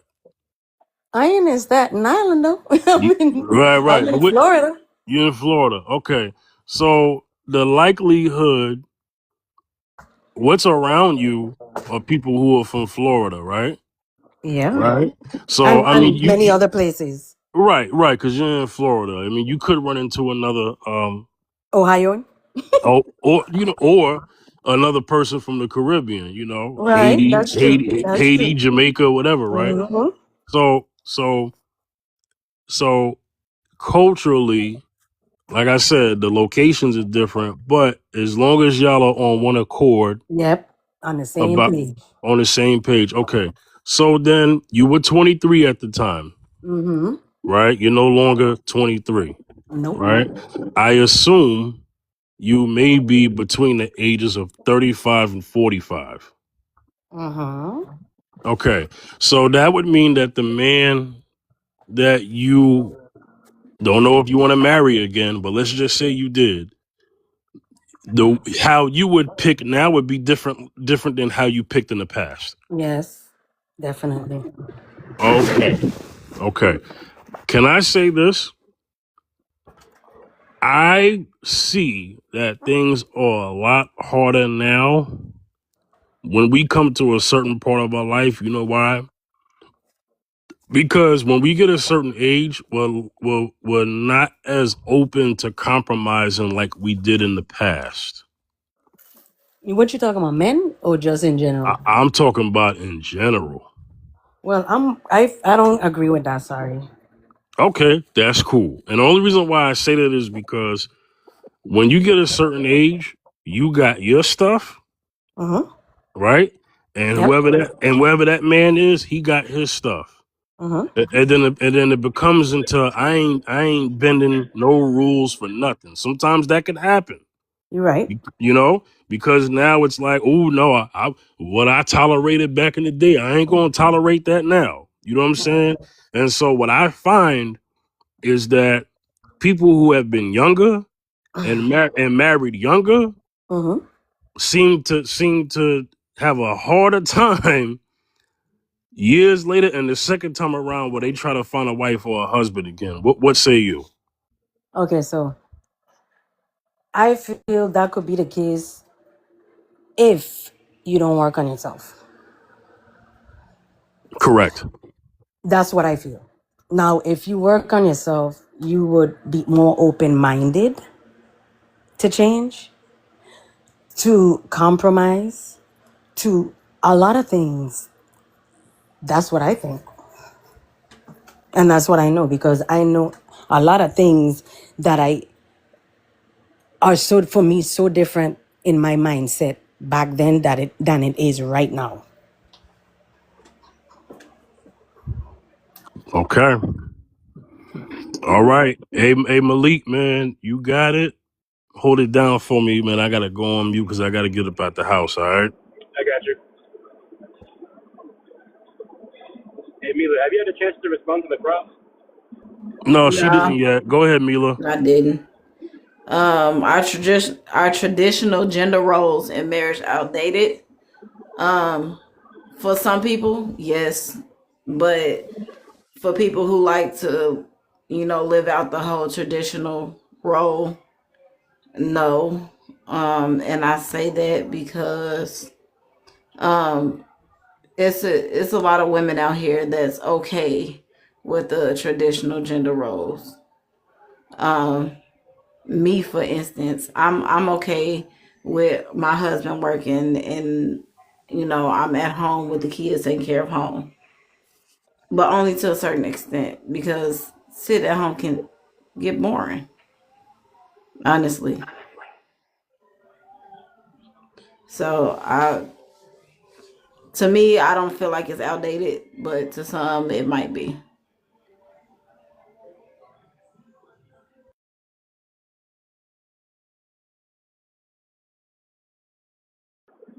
I Okay. agree. Soul Survivor, are you there? So, Soul Survivor?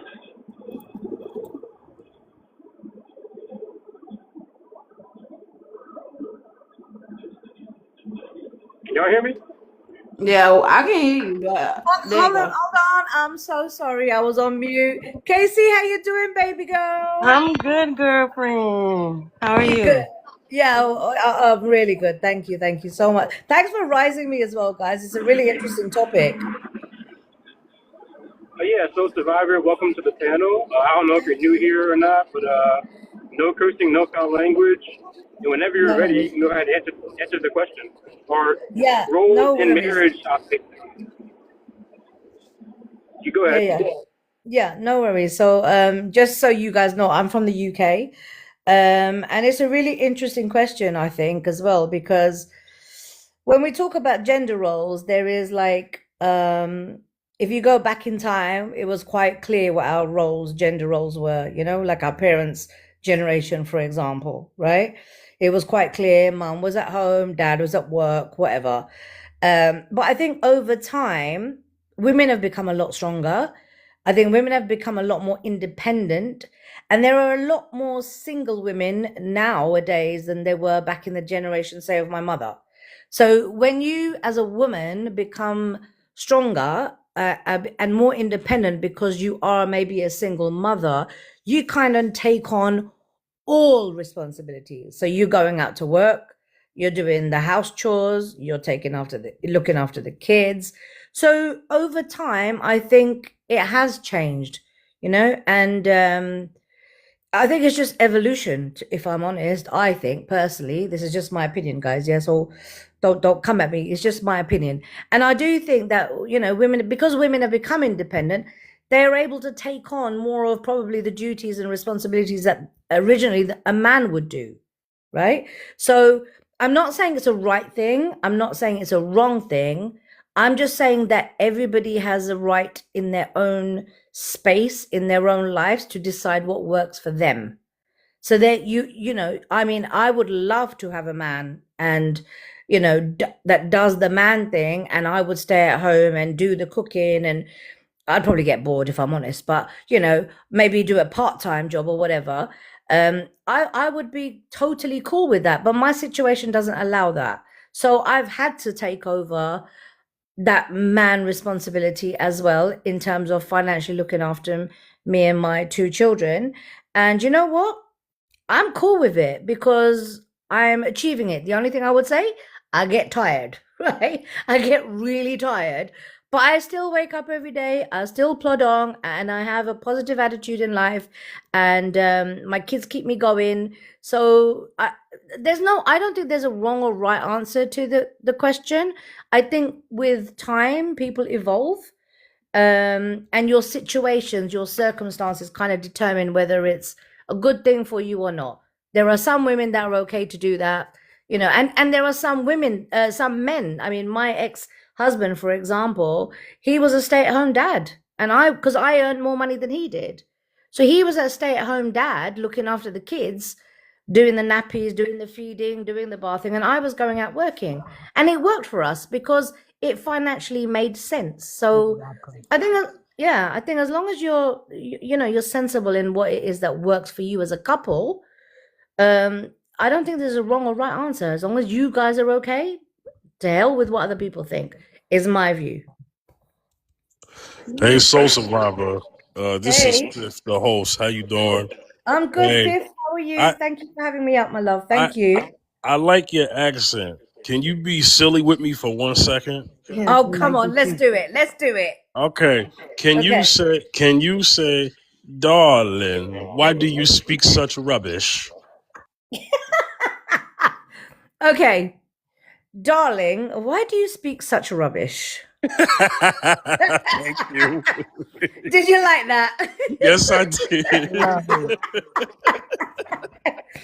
The thing is, it's so bizarre because people in America love the UK accent, and most of the UK people love the American accent. It's very bizarre. Yes, I was told that people from the UK. So, like, I'm from New York, right? So I heard people from the UK like New York accents. 100%. Yeah. 100. And the thing, you know what happens with me, Fifth? When I will sit on a panel with you guys, I'll end up talking like you, guaranteed. Just watch. Give me 10, 15 minutes. I'll be saying the sound. It's kind of creeps in with the way I talk. My accent changes and molds to the people that I'm with. Yeah. I love it. Oh, thank you. Appreciate that. So, Mila, you asked me why did I pick this topic. Yeah. So, you've been on my lives pretty much almost every episode, right? We're at like 20 something now, and gender roles is a topic that always gets debated during topics that I don't mention. So I felt like I need to have a topic because we need to give it the floor. And those same people that kept bringing up gender role stuff, they not here. It happens That's because every they really time. didn't want to talk about it for real. They just mentioned it because it was just something to mention. Right, and it was a talking point. You do realize every time you pick a topic that's mentioned in a different Episode. part that you use, different episode that you do, they never show up. Right. Well, because my thing is, hey, if you're gonna grandstand, and there's nothing wrong with this, right? If you're gonna grandstand on a particular topic to deviate from what the original topic is, and then when I pick it, said person should be able to come over here and grandstand on it when they actually have the floor, don't you think? Yeah, they should. That because they be so heavy on it. Right. But the issue with that is a lot of people use these talking points to win conversations, and they actually don't believe in what they're saying. They just want to win the conversation. They don't. I don't want to leave. I don't want to leave. I think it's sad when that happens, to be honest, because to be honest, if you're on a panel, right, if you're on a panel talking to people, why don't you just say what you feel? Just be honest. Say your thing. Say what you feel. It's not a point scoring thing. There's no right or wrong answer. Everybody's entitled to their own opinion. And we learn from each other that way. You might say something. Yeah, you might say something that I would have originally thought, nah. But you might say something in a way that makes sense to me, and I'll be like, hold on a second. Let me just think about that, and it could change your point of view. So it's not it should never be about point scoring. It should be a safe space where we can elaborate, share our experiences, maybe our opinions. See, people learn don't from want to each come other. to a mutual understanding. They just want to dominate and win conversations. They don't care about Yeah. getting on a mutual ground. And you know what? Unfortunately, that's what TikTok is. And you know what? You don't even have to come to a mutual understanding. Just respect that person's understanding. Exactly. And just be open-minded to people's opinion, and they're entitled to it, and that's that. And normally my opinion is from my experience. I don't go off of others' experiences. And Casey, don't you think, babe, that there's no wrong or right answer because we're all human individuals, right? We're all individuals. There's no wrong or right. What works for one may not work for another, and so be it. And yeah, That's life. and That's sometimes life. people impose their beliefs on others, Correct. and Correct. sometimes it it don't mesh. So again, yeah, just be respectful about what others believe versus, you know, what you believe. You could express your beliefs, and I have no problem with that because everybody have entitled to their own beliefs. But you know, I could only do what works for me and my sanity and my peace of mind at the end of the day. Because when we leave this earth, I'm the only one that got answer to God, not my ex, not my kids. You know, that makes sense. Correct. Yeah, 100%. But what about the guys on the panel? Like, what's your view on the subject? I'm very curious to hear. One, because you're guys. Two, because you're from the US, so you might have a different way of thinking about things. I don't know. Guys over here, yeah, let's not go there. But I'm just saying, like, what's your opinion? Like, the guys on the panel, like, in terms of, do you think that gender rules are outdated? Do you think that's okay, or are you quite traditional in your thoughts? Or it's interesting to understand from guys that are over the seas, if you like. What's your Yeah. take?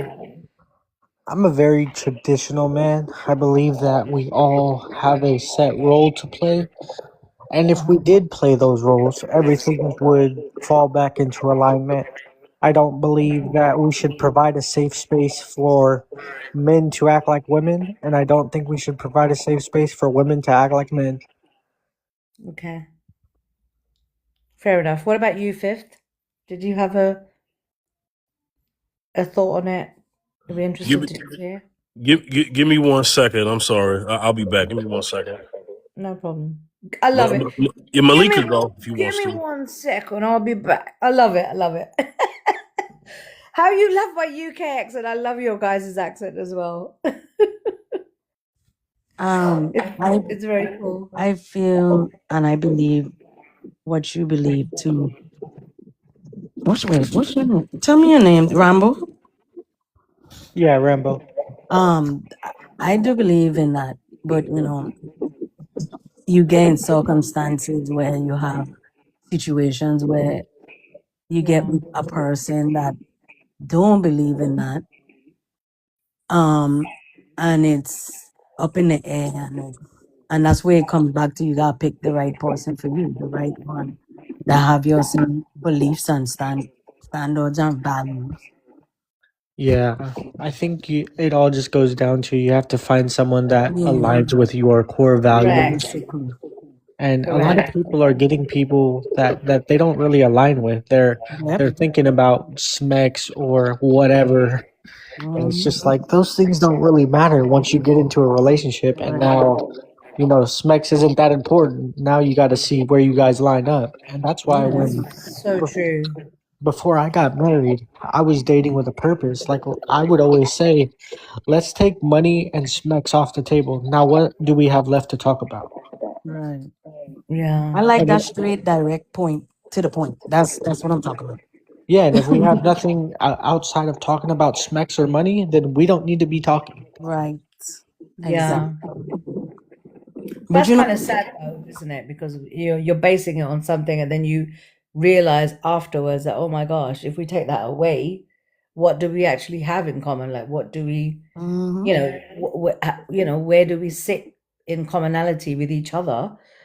And that's kind of sad. But sometimes people change as well, guys. Like I would say to you, Okay then. from my experience, like I thought I was getting into a relationship where we understood each other, that this was our vibe. Like I earn more than you don't, and this is the situation. And at the time, yeah, okay, a few months of doing that crap, it was like I was getting slammed out for being out working, and I'm like, bro, hold on a second, did we not agree this? Was it not something we decided? And then I'm getting the slack from it, and that was what caused the breakup in my marriage, because it was like you can't just switch your mind. You walk into something thinking this is a partnership, this is your role, this is my role. And but then in fairness to him, I'm a very fair, honest person, and in fairness to him, I don't think he realized how difficult it was to be what he was doing. Yeah, we do this, women, maternally, instinctively, all the time. Yeah, for a guy to do it, maybe not as easy. So I understand his point of view, and I chose to release him from the duties. And I said, listen, I don't want you to suffer. I don't want you to be doing something you don't want to be doing. I'll take it, and I'll take you. I'll take your role and my role. Cool. That's very I can do it. dangerous. That is See, very as dangerous. but when we want to work But you on have it no choice. and care enough to try to keep it going, we try to go above and beyond. Vigilant, you remember my analogy about putting too much load on one person. Yes, and back then I was saying, back then I didn't know Yeah, better. right. So now that I know what I know now, no, Yeah, because it's you too learn, much. right? It's too much for your mental. But I think Casey, that's where you raise a really good point, because you know what, us women sometimes can be really, really strong, yeah, and say we're gonna take it all on. We're gonna do the man, we're gonna do the woman, we're gonna do everything because we need to look after our kids. And you know what? Hats off to every woman that does that, because it's very difficult to do. But it does take a toll on your mental health. It does take a toll on your health generally, and it does take a toll on your your physicality as well. You're physically exhausted. Do you know what I mean? So hats off to women that do it, because I think we get put in a corner where we don't have a choice, because if the marriage isn't going to work, if your marriage is not working and you decide to walk away from each other, 9 times out of 10 the children will come with the mum, right? 9 times out of 10. And please don't judge me on that. It could be like less, I don't know. I'm just saying, generally speaking, from what I know, people I've seen, right? Usually the mothers have the kids. So what happens? The mothers end up looking after the children and doing a job, and also doing the response. I mean, bro, I have to go and do the dustbins. You know what I mean? That's what I expect my husband to do. And I don't have a husband. I don't have a man. So I'm doing the bins. I'm doing everything my husband, like changing the light bulbs, fixing a shelf. I've learned DIY. But in all honesty, I've bettered myself because I'm more skillful now, being alone. So it's good on that respect. But it takes a mental toll on you, and it takes a physical toll on you as well. So I think gender roles, I think if you can maintain it, is beautiful, because everyone has their role, right? The man is responsible for this, the woman is. I would love that 100%. The reality though, guys, in life, it doesn't always work out that way. And sometimes the man needs to step in and do a little bit of what the woman does, and sometimes the women need to step in with what the man does. That's the reality. Well, so Survivor, what you're talking about is not so much a male or female thing. It's really just an adult thing. Because when you're single, you have to do all of that stuff by yourself anyway. Anyways, yeah. And let's talk about the kids part, right? Because you mentioned that. Yeah. There are single fathers who have their children. Of course. Correct. Right. I know many. I know that doesn't come up much, but that is a thing. Yeah. And guess what? As a single father, he's got to handle the business, I commend right? I also wanted to. Sorry. Regardless. Go ahead, Rambo. Yeah. I also wanted to touch on the kids portion as well. You said you were from the UK. I don't know how it works there, but here in the US, 9 times out of 10, the woman does get the kids, but it's because our government favors the women in those situations most times. And a lot of times the women know that they have that government assistance and that government backup, so they will purposefully fight for the kids because they know the government's going to give them money. 100%, yeah. It's the same here, bro. It's I the can't same here. know. I can't really talk about that because I don't know about that part. But I'm all for 50-50 with my kids. I'm gonna tell you that right now. We could share in the responsibilities. But Casey, is it true? Like, do you actually really share responsibilities? Like, so Right do you? now, Yeah. the law is 50-50. Yeah, but does it work in practice? Do you have your kids Sometimes that 50% of might the not time? happen. Sometimes that might not happen. Like in my situation, it's not 50-50, but guess what? It's okay. He's paying child support and I'm okay with it. We still have an agreement. Whenever he wants to see them, I don't deny him the kids. But don't you think, Casey, that if it is a 50-50 situation, that and you know, I'm just like, please don't come at me. I'm just saying, right? When I see that it should be a 50-50 situation, why is it not? Why haven't you stood up for that and said, you know what? You need to have the kids 50% of the time, and I need to have the kids 50% of the time, because that's what the court ruling is. Okay, So that he gets that responsibility as well, and you get your time. I could do that, but my son is 12 and you know he has autism. Yeah. So, hello? So my son has autism. So he's different. So he has this routine thing too. My Right. oldest two is adults now, so I don't have to deal with that part with Got him. it. It's Got it. just my son. So he only knows that he wants to go by his dad once a week. And we go off of what he wants. So we are in agreement with that. Yeah, that's fine. As You long know? as long as you and X are in agreement with that, Yeah.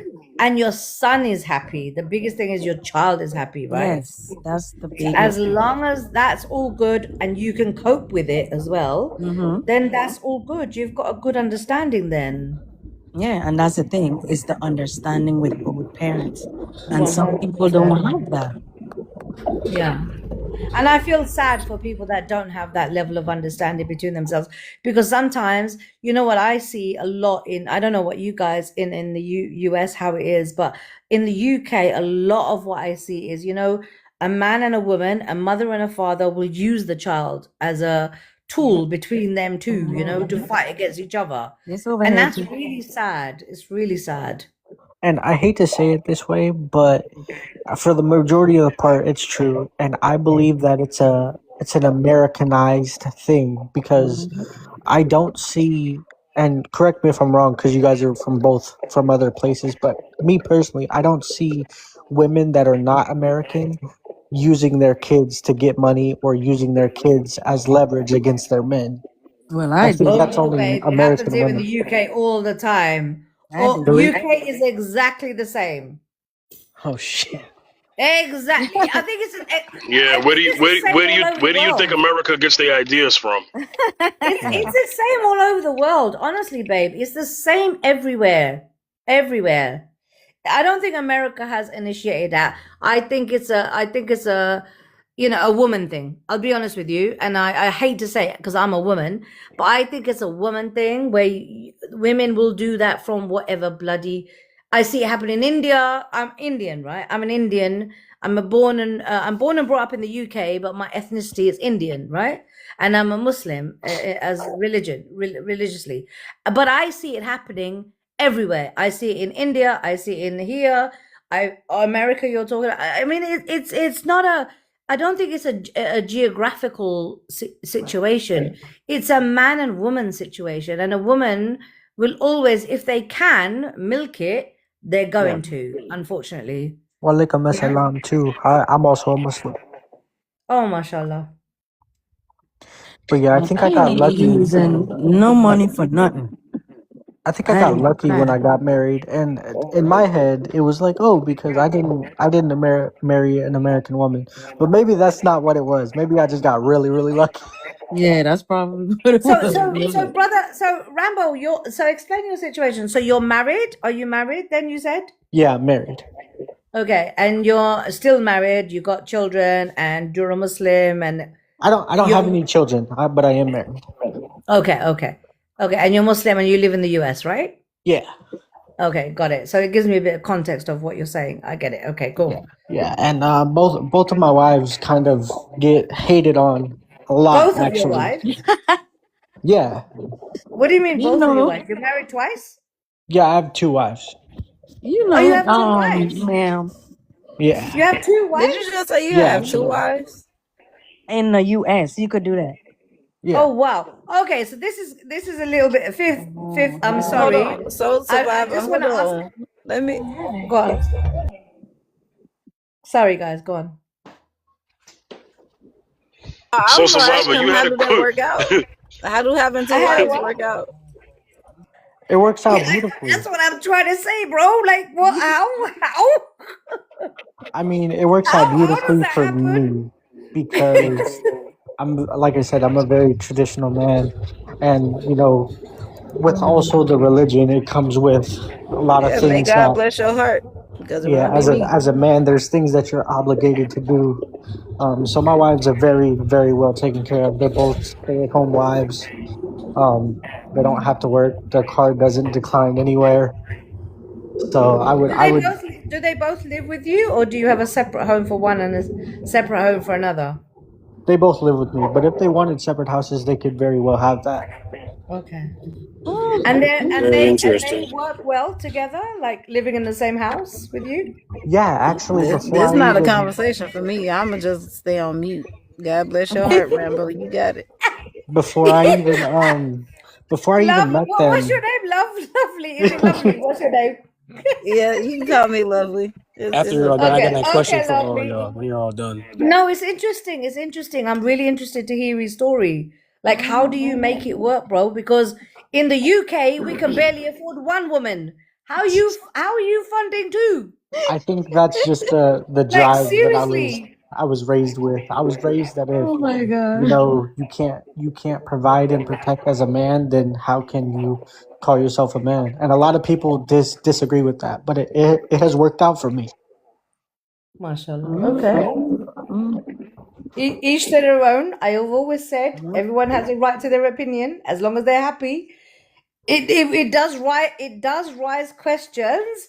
It does make people on the fringes feel a bit like, what's that about, kind of thing. So we Yeah. will be intrigued to understand, like, brother, no disrespect, yeah. Yeah, no worries. Just looking to understand that how does it actually work? How does it actually work for you? So financially, you can afford two families. So if have they both got children from you? No, none of us have children. Okay, so how is it going to happen when your first wife has 2 and your second wife has 3 and you have 5 children? Are you still going to be in a financial situation to support all the children that are going to come out from 2 marriages? Well, I wouldn't even put myself in that situation unless I knew I was financially able to do so. I do know accidents happen. So let me get that straight. But I Yeah. wouldn't intentionally have children if I knew I wasn't, financially at that level. And that's why we don't have children now, because I'm not in a space in my career where we can add on more. So, brother, can I ask you one question, if you don't mind? Yeah. Okay. So, what was your incentive after you got married to your first wife? What was your incentive to get married to your second wife?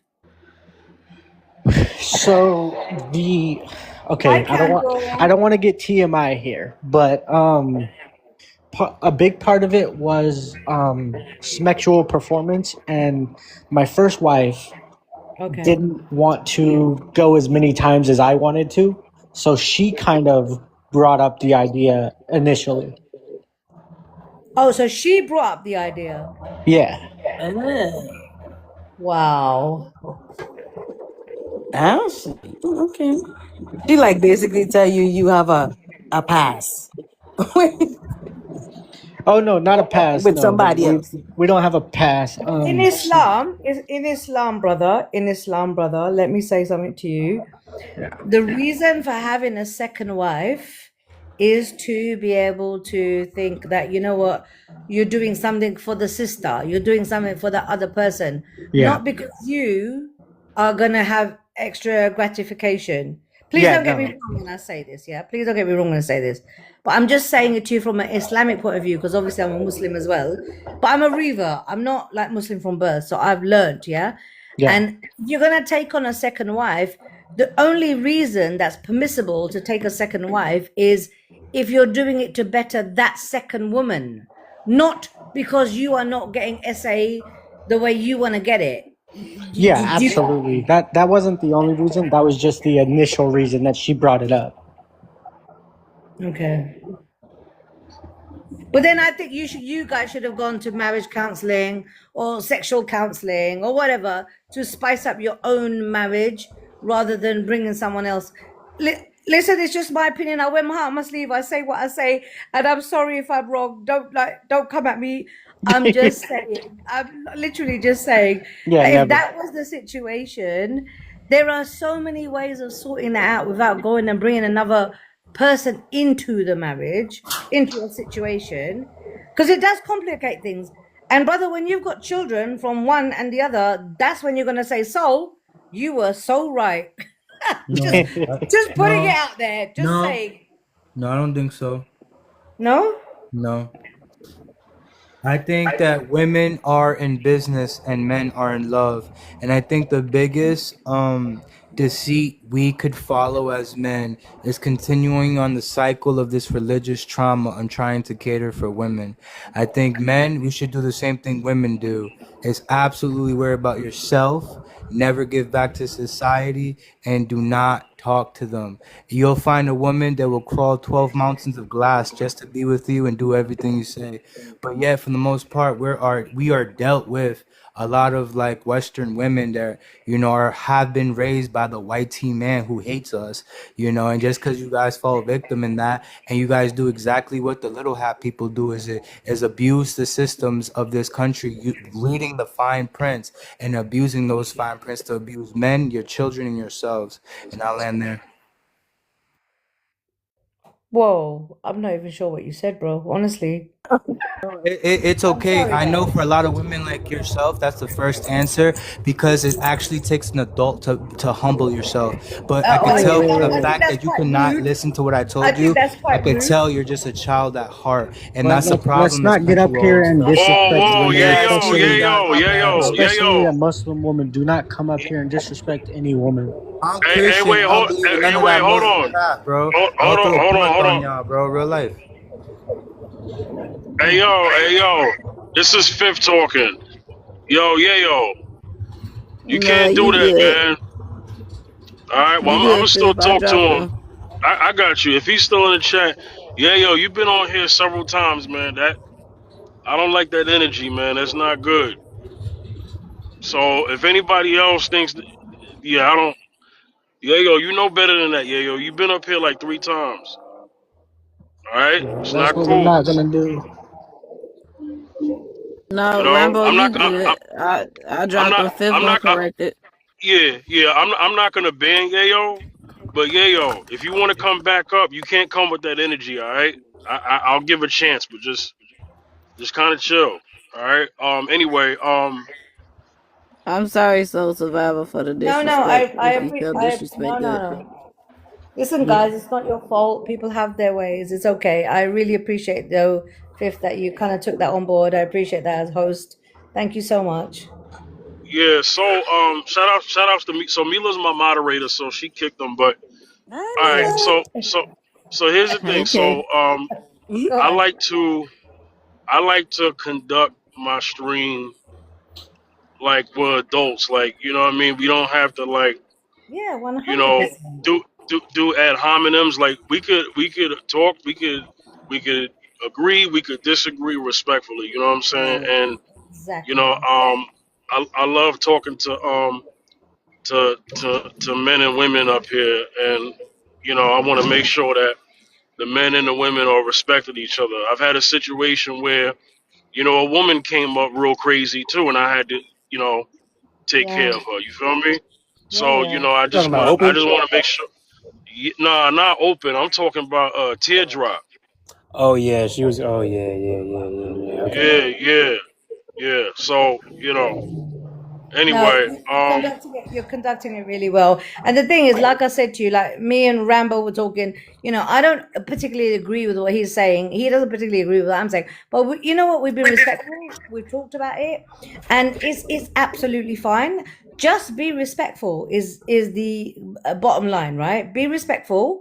Don't come at anyone because their views are different to you. And that's when we can carry on communicating. And when you get people like that jump on, that are like proper radical in what they're thinking and attack you, then that's the wrong thing, isn't it? Then you're just going to ruin your life as well. So it's good that you took control of it. and I'm gonna Thank you. also say this. Yayo's been Hello, on the hello. panel before. He knows my rule. He know my rule is when you come up here that you gotta wait your turn, answer the prompt, then get to the conversation. So he knows that too. So I think there was something that he heard and he got triggered and he's like, I need to come up here. Yeah. But you can't do that on this panel. You know what I mean? So I let somebody new up. Candle, what's going on, Candle? Oh, Candle. What's up, guys? How are you?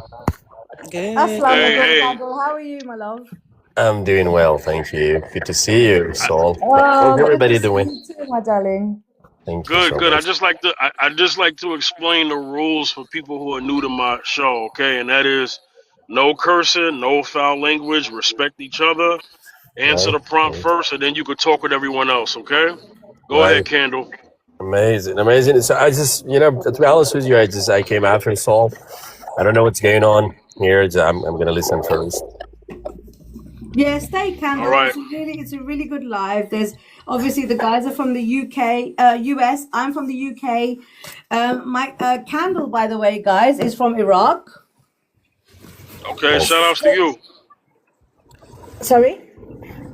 No, I'm saying shout outs to Iraq, to where he's from. Shout outs. Yeah, exactly. Much respect. Yeah. All right, so the topic is, are traditional gender roles in marriage outdated? You go ahead, brother. I don't know. I think, to be honest with you, I live in a culture where a lot of beautiful traditional classic norms we still have it, and they have their pros and the cons. I'm not saying I'm against or with 100%, but we can say for some certain situations it can be very beneficial. But I think what we do here, yes, like arranged marriages is disappearing entirely here. It's not very common, which was very common even during my mom's generation. My dad's generation, it was all about arranged marriages. They never had a chance to know each other, their personalities, the vibes. But nowadays, it's changing. This trend, like knowing the people. I do agree with the idea to not cross the lines.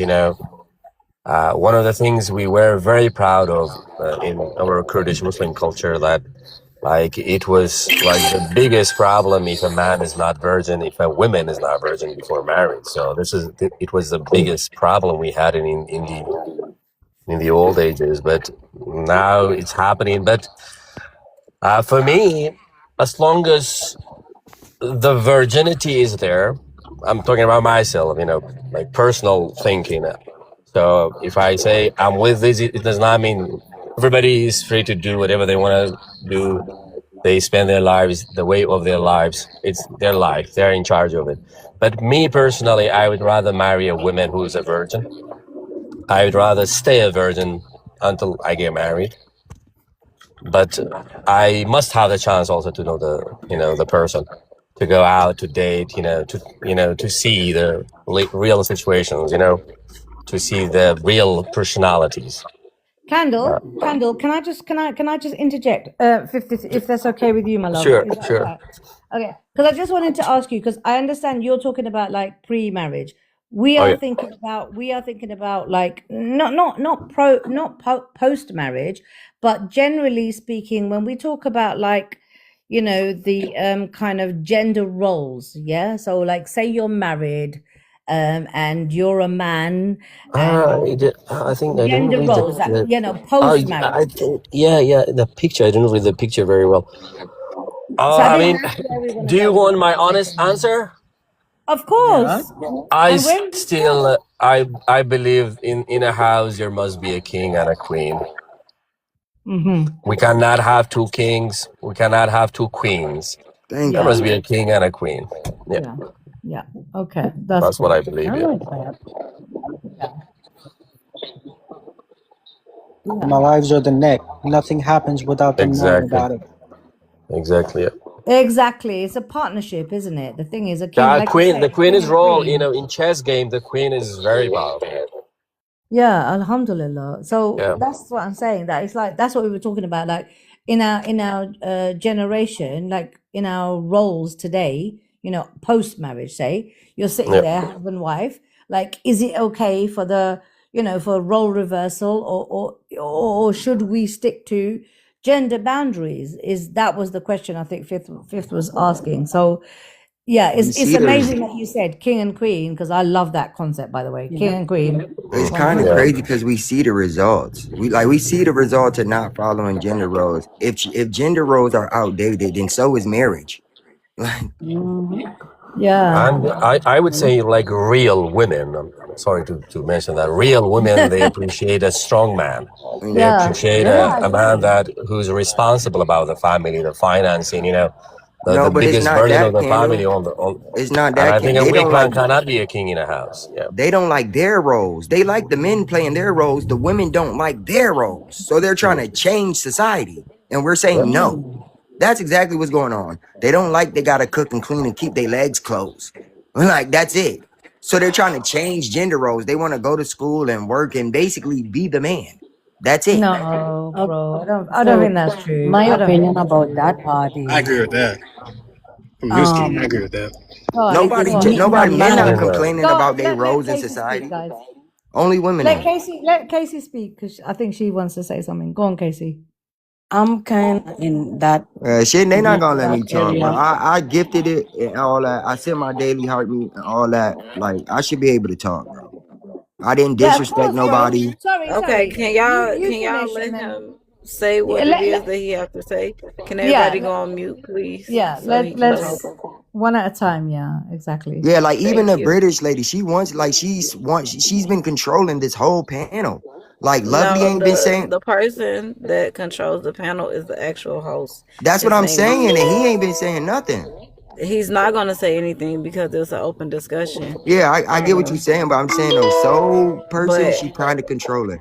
But back to what I was saying, if we gender are Would you going like roles, to Would you let like me you to be quiet? finish your all Can I right, thought. quiet? So Let me be Survivor, could quiet. you please go on mute, please, so you can finish? Thank you. okay. I So appreciate it.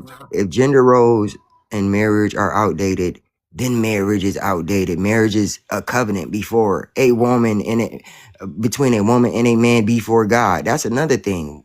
People don't even be believing in God, but be talking about marriage. Marriage is a religious thing, but they want to take religion out of marriage. So like, I don't think gender roles are outdated. I don't think they can ever be outdated unless y'all change y'all biology. Do y'all not go through periods no more? Are y'all not women no more? So this is y'all role in society. Simple. And I land with that.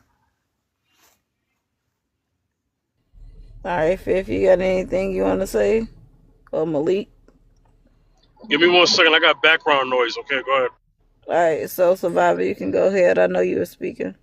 Yeah, no, I was just gonna say that you know what, Nus, I'm not sure what your name is, brother. Nuski, is it? Nuski, I 100% agree with you, right? That at the end of the day, yes, the marriage that we do is in front of God, and no one should be taking God out of that. I 100% agree with you with that. But you know what? Life can be a bitch, okay? And you can end up in a situation where either your husband is not around or your wife is not around, right? On the panel. Yeah. Sorry. The husband cannot be around, the wife might not be around, okay? So whatever partner is missing, the person that is left dealing with the children, for example, they have to step up. You don't have a choice. And that has got nothing to do with God. because you're left in a situation where your man ain't there no more.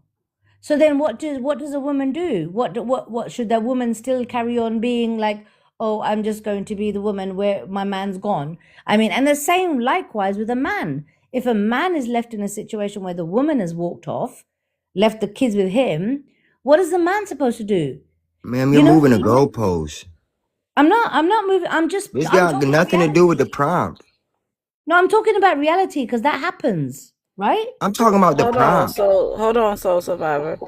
Okay, Newski, once you answer the prompt, the floor is open for discussion for any and everything as long as it's respectful and there's no Okay. cursing. Okay, So yeah, what she's doing is she replied to she made a rebuttal to your reply, and then she ventured off into something else. Okay, so Survivor, what did you rebut? Oh no, you said yeah, it's marriage, is God and the marriage and all that, and then you said then you just started then I guess you just started making excuses for like just No, I making didn't make it. excuses. Like you try, like this what we do. We could be like this. We'd be like this. You're like, oh, I want to marry a pure woman, right? So the women would be like, but what if the pure woman is just a bad person and she don't, y'all always put the negative spin on it.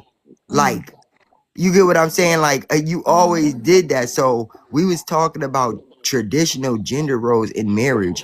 And for whatever reason, you came up with this crazy scenario where the husband's gone. So we're not talking about gender roles because one gender is not even there. Like you are, My yeah, point. like the mother's gone. Stop moving the goalposts. Like No, be a hold lady. on. You ever heard be a lady? I am very much a lady. Thank you very much. So please don't come at me for Can I not being a speak? lady. I'm just trying to say to you that You trying to make an excuse, bro? I can't take this shit. Newski, I'm just gonna tell you now, fifth wheel, exactly. No, it's okay. So Survivor, you can say what it is that you're gonna say because I'm pretty sure everybody on here understands where you're going. Yeah, I'm So really you sorry, can guys. I didn't just mean go to. ahead, and I'm I don't pretty sure mean he's to. no older than 25. So go ahead. Yeah. My point was, you know what? He said really amazing things that God, we get married in front of God. Alhamdulillah. We do it in Islam. We do it in every religion. You get married in front of God, and you believe that is going to be your forever, right? But in reality, and listen, me, Casey, I know Casey, my girl, right? We're single parents, so it hasn't worked out where we've married in front of God and we've been happy. I've been in an abusive relationship. Should I stay and just carry on just because I'm married in front of God? No, I don't think any God would want me to be going through abusive situation. I think God will say to me, get up, pick yourself up and do what you need to do. And alhamdulillah, that's exactly what I did. Right. So when we talk about gender roles and stuff like that, all I was trying to say to the brother that was talking was that life doesn't always map out that way. And sometimes when you're put in a situation where, your husband is no longer there or your wife is no longer there, then you have to think, okay, I have to swap a bit. I have to not swap gender roles, but encompass some of the man's gender role, or the woman. The man has to, yeah, exactly, Casey. Or the man has to pick up some of what the woman would have done. I know so many men who women have left and whatever and are looking after children, and they still have to do the motherly side of things. Comb the There's kids' nothing. hair. There's You nothing know. wrong with that. That's life. That's the reality, guys, honestly. And I'm sure all of us know people, right, that are single parents, whether they're mothers or their fathers or whatever. And what happens? They end up having to do their duty, so their gender role, and the other person's gender role, just to keep their children happy, survive, sustained. Well, Survivor, you got to be okay, but we got to speak in fairness, right? And that is, if you were married and you got divorced and you're co-parenting, by marital status you may be single, But if you're co-parenting effectively, then the child rearing is not necessarily just on you. If you're Yeah, co-parenting effectively, so what 100%. I hear often, what I hear often, and I'm not being sexist or chauvinistic when I say this, right? What I hear often is the woman on her side, but we never hear from him. And so what happens is it explains that the marriage ends, doesn't want to be the fault anymore. That's gonna always happen. So if there's a situation where custody is split, then the tip should be, look, I'm a single mother, but my father, but my husband, my ex-husband is a good dad, and he helps me with the kids. I wish 100%. I heard that more. I wish it too. But you know what? You Now, know what, Fifth? I'm now, only talking from mhm. my side. My ex is not in the picture. He has nothing to do with the children. And I'm only talking about that situation. Because when you don't have the partner, your ex partner, that is in the picture, that is taking on their responsibility as well, then I would say, I would never have anything. Then I would say, yes, co-parenting is the way and it should be the way. But my point was when you don't have that person there at all, like has gone, has left, literally left, then you have no option but to do his side of the duty. It shouldn't be that way. Even if you but separate for your child's sake, the man should still do his responsibility, or the woman should still do their responsibility. And I'm but but fully so fully but agree so with that. yes, but so just because, okay, let me say it this way.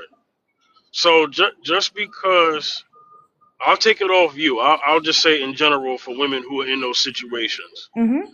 I understand that what I'm hearing is when the man goes, I got to do the man part. No, Yeah. what it is that I'm gonna tell you what it is.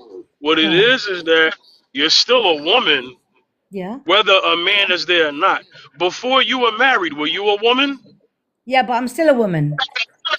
No, that's the point I'm making, right? Before Yeah, you but were I've said married, that. I've you said you that. no, okay. So before you were married, you were a woman playing a woman role.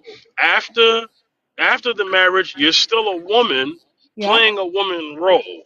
Now, do you 100%. have more on your plate? Do you have Yeah. more on your plate? Yeah. Well, in a sense, you would, because it's just you raising the children. Correct. But it's not that you become mommy and daddy. You're mommy, but you're just the only parent. Oh, I But don't it's not know. so much that you're taking on a masculine role. No, so in the sense, so okay, Fifth, let me explain. So to explain it to you in my situation, right? I am still mummy. I am still feminine mum. Yeah, I'm still the mummy. I still have I have amazing feminine energy because that's who I am. I can't change who I am. Yeah. But I don't have a masculine energy that's working with me. So the masculine responsibilities of the household, i.e., taking out the bins, paying for bills, all of that kind of stuff. I'm doing that as well. Do you hear what I'm saying? So as if you don't have the person in your life, then you do. I'm not saying you change gender. I'm saying you take on their responsibility. You don't change gender. I'm still a woman. I don't consider myself a man. I'm still a beautiful feminine mother, but I still take on the responsibilities of what my man should have been doing for my children because he's not around. Do you hear what I'm saying? So There's a big difference. no, I get what you're saying, but even if you had a man in the house, you still wouldn't take out the garbage. No, I probably would, but I would expect him to do that side of things. Like, like when we talk about gender roles, Okay, when we talk so about when it gender roles, comes to gender roles in my past relationship, recent relationship, if my husband, boyfriend, man, whatever the case may be, if he's working and the bins are full, I'm going to take the garbage out. Yeah. He might be mad that I took the garbage out, but I'm gonna take the garbage out. If he say, "Oh, don't do nothing with your car," even though I know you know how to do it, but he's working a 12-hour shift, I'm going to do it. But that's Like what it's just that simple. I don't understand why women be like, "Oh, I'm a single mother. I'm the mother and the father. I'm gonna do this. I'm gonna do that." And whole time they don't be single mothers. Your case is different, Soul Survivor. So I'm not speaking on you. Yeah, no, I get it. I get where you're coming from. I don't like the fact that It should not be women done play because that role, yeah. and then when they have the father figure there, and especially if he's talking to somebody else in a whole different relationship. Oh, I don't want my that's a child different over there. You ballgame. can't see this child. You can't do this. You can't do that. That's unfair. Yeah, Listen, 100%. you can have them. And let me add this in there. 100%. I've never heard a single father say that he's got to be daddy and mommy. Well, I got something to say Really? about that. I have heard so many guys. You might Really? have I've seen so Yeah. many in real life. I've seen I've it. seen so I many. have seen it. No. I've never heard a single I've father never. say they had to be the mom and the daddy either, Fifth. You ain't by I yourself. have. Right. I've never heard that. You know why? Why? Because that sounds like some soft stuff if a man would have said that. And other men and other men in society in his circle would say, "Brother, what you just say?" Oh, Yeah, but that's why you're not hearing it, because men don't openly say it, but they do it. They I'll do be it, honest yeah. with you, they do Yeah. it. They're not going to openly say it because it's a bit of a emancipation for a man. Like I'm not masculine enough. They're not going to say it, but they do it when they don't have a woman around. I know so many guys that have got a single dads that take on and do everything that the mothers would do as well because the mother is not there. And that's my point. Is if you've got another No, but soul. Okay, so Go on. let's me and you have a one-on-one. We 100. I do this every now and then on my show. We're gonna have to have a one-on-one. All right, no worries. Okay. No So worries. I look forward to it. no problem. So soul. Here's the thing. There are things that I think you're calling feminine. That's not necessarily feminine. It's just parenting and just being adult. True. Very true. So if a father, single father, cooks for his kids, that's not feminine. That's him taking care of his kids. No, but when you're talking about gender roles, Fifth, when you're talking about gender roles, like your statement, what you've got on there, gender roles, right? So I'm talking to you on your comment, on your subject. And gender roles are that, right? Gender roles are women sit at home, cook dinner, men go out and work. So I'm telling you, it's a very blurred line, right? It's a very blurred line, especially in today's day and age. And my only point to you, my lovely, is that look, when you don't have that second person, be it a man or a woman, you have to take over those roles. It doesn't mean I'm standing up and saying, okay, I'm a man now. No, I'm feminine as you like, but I will still put out the bins. I will still do what my man would have done in the house. And I think a man will say the same thing. I'm still cooking for my children, which is what my woman would have done. You're talking about gender roles. Remember, this is your subject, right? So I'm just trying to tell you that when you get in that situation, you take it over, right? Simple. Another good example to me would be if it's a single father and he has girls. Some men will comb their hair. So that's like a because if he's the only one that's there, how else is this going to get done? Now he could relegate that to his mother, to his sister, or to another woman, or to another woman in a community. I understand that. Yeah. But that doesn't mean But that doesn't mean that he's taken on a feminine role per se because of this particular reason right here. It kind of women work. Women work. So just because a woman has a job doesn't make her masculine. That's not what makes her masculine, No, I right? agree. Totally agree. If you take the trash out that weighs probably like 5 pounds, that's not a masculine role. That's because if you don't take the trash out, your apartment house is going to be full of going to attract roaches and Yeah, rats. So that's you true. have to take it out.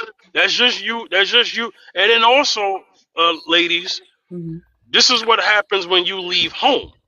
Now, if you were Oh, still at home with your true. parents Yeah. and your father's there, then your father would continue to take out the trash. Your father would continue to have the roof over your head. Because when women are unmarried, still in their parents' house, they are still covered. Once that woman moves out of her parents' house, she is no longer under the physical covering of her mother and father. She gets married, and then the husband becomes her covering. So Okay? so that's my point. It, That's my point. When the woman goes out and gets married, right? Her husband has got certain duties. She's got certain duties. There are gender roles. I truly do believe there are gender roles. My thing is when you don't have the other person, you do have to pick up those roles. You do because you have to survive, right? well, If you yes, it's picking up the slack where there's absence, right? exactly, exactly. But it But doesn't what I'm change saying you. is right. But this is what I'm saying. What I'm saying is that just because the husband is let's just say he's on bed rest, he's sick, and he can't take the trash out because he's sick. In that moment, you taking the trash out is, oh, I guess I got to be a man today. No, you're helping. Yeah, but You that's you you, you, you understand? yeah, I get it. Right, I get it right. completely. So because I'm gonna tell you something right now. Uh, uh, a father, a single father, let's say who was widowed, and it's him and the kids, and he got girls, right? He can't teach the girls how to be women, but you know what he can teach them how to do? He could teach them how to be adults. He could teach them as far as what to look for in a husband because he's Mm-hmm. a man. Mm-hmm. But as far as the woman part, he could definitely relegate that to his mother if she's still alive. If he has sisters, female cousins, they are women. There's a village of somebody that he can go to so that the women can still learn their femininity and their woman role. But he doesn't become feminine. He's still a masculine man. And he's Exactly. handling the masculine duties as much as he can as the sole parent in that situation. I agree. 100%. 100%. And that's all I'm saying. I think we're saying the same thing. I think we are 100% saying the same thing. But I think we're getting caught up with this whole narrative around gender roles, right? So if we drop the word gender roles, for example, Fifth, right? Just let me put it out there. Let's drop the word gender roles and let's just think of it as no gender roles and just think to ourselves that, you know what? When you need to do something, whatever that means, whether it's your father is ill, your husband is not there, or whatever, you do whatever it is to sustain yourself. Simple. It doesn't change who you are as a gender. It doesn't mean that I'm automatically now a man because I push the one bin out every bloody week. It doesn't make me a man. Just because a man cooks dinner for his children because the mother is not around, doesn't make him a woman. So I think the whole the labeling is incorrect. When we talk about gender roles, I think that's very blurred in this day and age. Not in this day and age, it's just generally. Because if we focus on that, then we're going to get into these kind of conflicts. And actually, what we've just spoken about is actually, it isn't even about that. It's just about sustaining it. It's just about sustaining your life. Whether you're a person that has got a father that's ill, or you're a woman, or a husband that doesn't have a wife or a husband, it's survival. It's what you do to survive. So it doesn't change who you are as a person in your gender, right? Am I right? Like, I'm a woman, I'm a mother, I'm a female from head to toe. Guys, look at me. I got like the curves and all the heels and the makeup. I love to be a woman. But when I need to be a man and do things that I ordinarily say a man would do, like putting out the bins and doing all the rubbish things that, that the men generally do, or the lovely things that women do that men sometimes have to do, we get caught up and hooked up on the label of gender labelization. I don't think we should do that, because that causes this. Does that make Well, sense? so I'm gonna get down to the nitty gritty. Do Go on, you Phil. mind sharing Go your on. age? I'm in my late 40s. Late 40s. I haven't seen your profile, but you sound like you may be attractive. I'm fine, bro. I'm fine looking. I'm just gonna put it out there. Loads of curly locks. I'm fine. I'm willing to bet. I'm gonna check you out when I end the stream, but I don't know. I got a feeling you look good. Now, you said you were Indian, right? Yeah, I am Indian. Yeah. You say you're not okay. Are you dark skinned Indian? No, I'm very light skinned. People think I'm like Spanish or something because my skin's quite light. I have an olive color skin. So you the same complexion as Priyanka Chopra, or you lighter than her? Probably lighter than her. She's a bit darker than me, I think.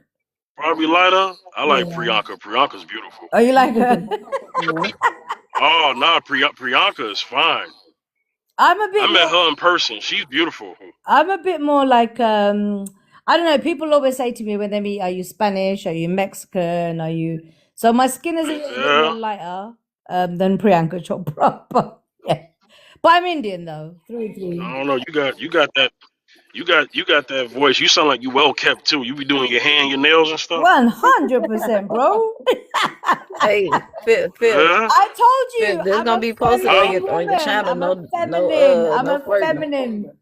I love my feminism. I like to look like a lady. No flirting, Phil. Yeah. Keep your thoughts to yourself, man. Okay. I'm sorry. I just like the way Soul talk. I'm making assumptions, but Soul sound like she look good. Oh, bless you. That's the New York stuff. He sounds like,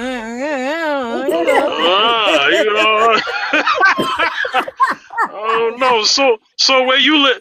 Where you live at? You said, in case you don't know, so the little mumble in the back is a form of communication. So you live in the UK or you live in the States? You live in London? Yeah, I'm in London. You've been to the States before? Yeah, my cousin's sister lives in Los Angeles. I come there frequent. Yeah. Let me ask you another question. Is 38 too young for you? Fifth,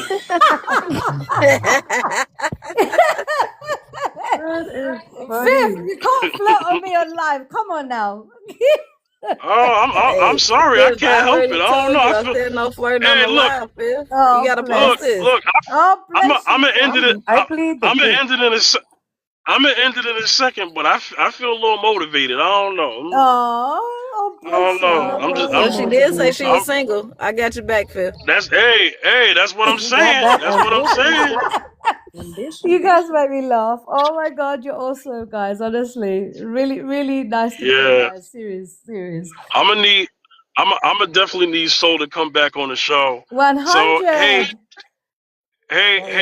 I go live again. Let me follow you. I go live again. Yeah, I'm gonna follow you back. Yeah, follow me back. I need to see what's up with you. Yeah. Anyway, he's mumbling. He's stumbling over the words. Hey. Let me say New York London connection going on. New York London connection. Hey, we gonna end it right here. He gonna inbox you later. Hey, look, I live. I live in Texas now. I don't live in New York no more, but I live in Texas now. So, okay. We gonna have to see what's going on when you next time you in the States. You know what I mean? Yeah. But anyway. And if you're in London, you know where I am, okay? I'm gonna come out there. And you say you Indian, right? So Yeah, I'm yeah. gonna get the. Can you cook? Can you cook butter chicken?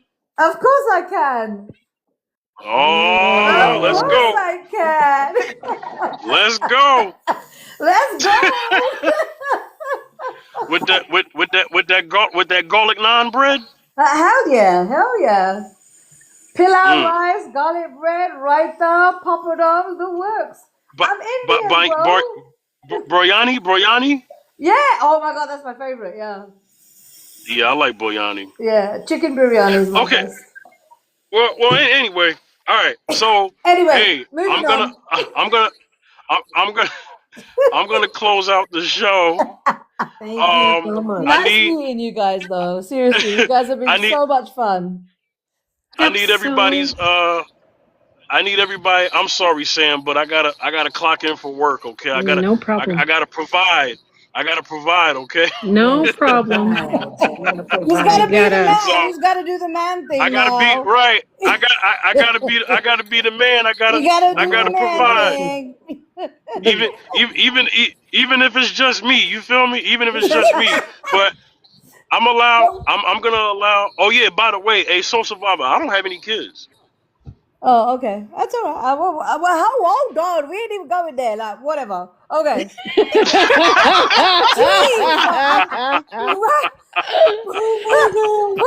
acting up today. You was thinking about it too. Come on now. Fifth, this month I heard you talk at the end of the live. Nice meeting you, Fifth. Seriously, big fun, lots of banter, and nice deep conversations. That's how I like lives. Okay, where we can have laugh, we can have banter, and we talk about things that we want to discuss. And it was awesome and respectful, and you handled it very well, Fifth. So thank you, because you did get rid of somebody that was a bit. Came for me, so appreciate that. But yeah, 100%, I followed you, and I will definitely come on live with you again for sure. And I go on live as well, so you're more than welcome when I come on live. Okay? Nice. What time is it where you at right now? What time of the day is it? It's 8:30. 8 o'clock p.m. Okay. 8:30 p.m. 8:30 p.m. 8:30. Yeah. Okay, so I go live again Thursday. 1 p.m. Eastern time. I'm not sure. Is So it the same sort of time you were today? yeah. Yeah, that's cool. Just share your live with me, and when I see you, I will come up and say hi at least. Absolutely, because I need you to be a person who comes on here often, because I know I joked around with you, but no, I do appreciate your participation. Thank you. And your takes. I do. Okay, I really respect that. So I'm glad you came today. 100%. Glad you came. I followed my girl. I followed Casey. Casey's my girl. I've known Casey for a while, and I followed her. I saw her, and I was like, let me see what's going on with you, Casey. And then I was listening to the live. I was like, that's interesting. Maybe I should jump up. I followed Spiritual Lady, so we kind of followed each other and end up in the same places, which is lovely. And some But Low, what's your name, my darling? It was lovely to meet you as well. Love, wasn't it? It's Mila. Lovely Mila. Lovely Mila. It was really nice to meet you too, my babe, honestly. Yeah. Really nice to meet you. And hopefully, inshallah, we'll meet again, yeah? Nice meeting you as well. So, okay. Yeah, Mila comes on here. Darling, okay? Yeah, Mila comes on here often. She's one of my moderators. Okay, so she comes on here quite often. Oh, okay, cool. So you'll definitely see her. 100. Yeah. That'd be lovely. Let me get.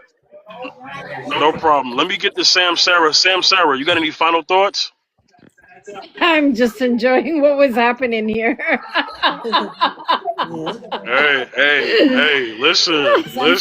My girl. Hey, listen, that lion that's inside of me. Mm-hmm. Hey, it wanted to roar. Okay, I just wanted to talk to it. That's all. You better calm that I lion hate to down. break it to you, but she is the lioness, so watch out. Yeah, hey, Hey, y'all watch speaking out there his now. language. Y'all better I ain't stop. mad at that. Y'all speaking. Hey, I ain't mad at that. Okay. Y'all speaking his language. Y'all better slow down. Can we say Let me, same page? shoot, let me have you a part of my pride. You feel me? Shoot. Right, right. Mhm. No, it was so lovely. Honestly, thank you guys just for being so lovely and welcoming. I really appreciate that. I just Yeah, want no to Thank you, problem. so right. Y'all should definitely thanks come for back. letting me thanks for letting me talk with you the way I do. Thank you. You're No, very all easy good, to talk to. I appreciate that. all good. Right. I'm having fun, but I really do appreciate that. I'm doing it in a respectful way, but I'm definitely having fun. Right. No, So 100. K Vigilant, you have any final words? Yes. I really appreciate y'all respect for others on the panel and having me say my opinion and speak my views and with no judgment, and we just had a good conversation, a good discussion. Everybody laughed and had their opinions and respected each other more so. And Mila, you are like the bomb mod, okay? I respect your moderation and how you had take control over the whole entire panel, and it was awesome. And you're awesome too, No Faith, and problem. everybody else. Thank you. Thank you. Thank you. I appreciate it. 100%. Thank you. And y'all have a good day. So I have you too. So I have kind of like a final like statement. So I would say when it comes to gender roles, that's really just something that society or community just came together and said, this is what women do, this is what men do, right? Um, some things are not really widely defined. Hmm. And so what happens is we're left up to what was passed down to us. But for the people who I know who are believers just like me, when it comes to the word of God, it's not really defined that way that a man is the one um who does one thing and the woman does the other, right? Because at the end of the day, what I believe is that when Adam was created first, he did everything because it was just Adam, and then God said, I'm gonna give him a helper, Eve, and Eve basically helped him in the garden. Mm-hmm. So it's not so much that he told Eve, well, Eve, since you're a woman, hand him the grass, and then Adam will take the grass and turn it into a shirt. That's not how that went. Okay, they did the same Yeah, things in the garden. The only difference is he had another person a to help partner. him because two Partner. because two is better than one, right? Exactly. We gotta say 100%. it this way. Two Exactly. two is better than one. So it was a togetherness, Mm-hmm. Correct. you know. Correct. And the thing is that as long as we're loving each other, respecting each other, Yeah, we could make this work. Yep. You understand? And exactly. then we all know at the end of the day, we need each other, Mm-hmm. Yeah. and it's got to be healthy. And that's the only way I'll agree to something is if it's healthy, okay? Right. And But if other there's than that, lots of love, if hey, there's lots of love, just saying there's gotta be lots there of we go. love. There we go. Hey, as much as you I can agree, handle, Philly. as much as you can handle. Y'all back at it again. Again, Love, I'm telling you, listen, Mila. love makes the world go round, I'm okay? telling It's you. all about the love. When you love someone, you become the man, the dog, the cat, the Yep. whatever. When you love someone, right? Yes. So Hey, love is important. Love, hey, Mm-hmm. I'm gonna respect. say that. I'm gonna say that. I'm gonna say this before y'all ladies go.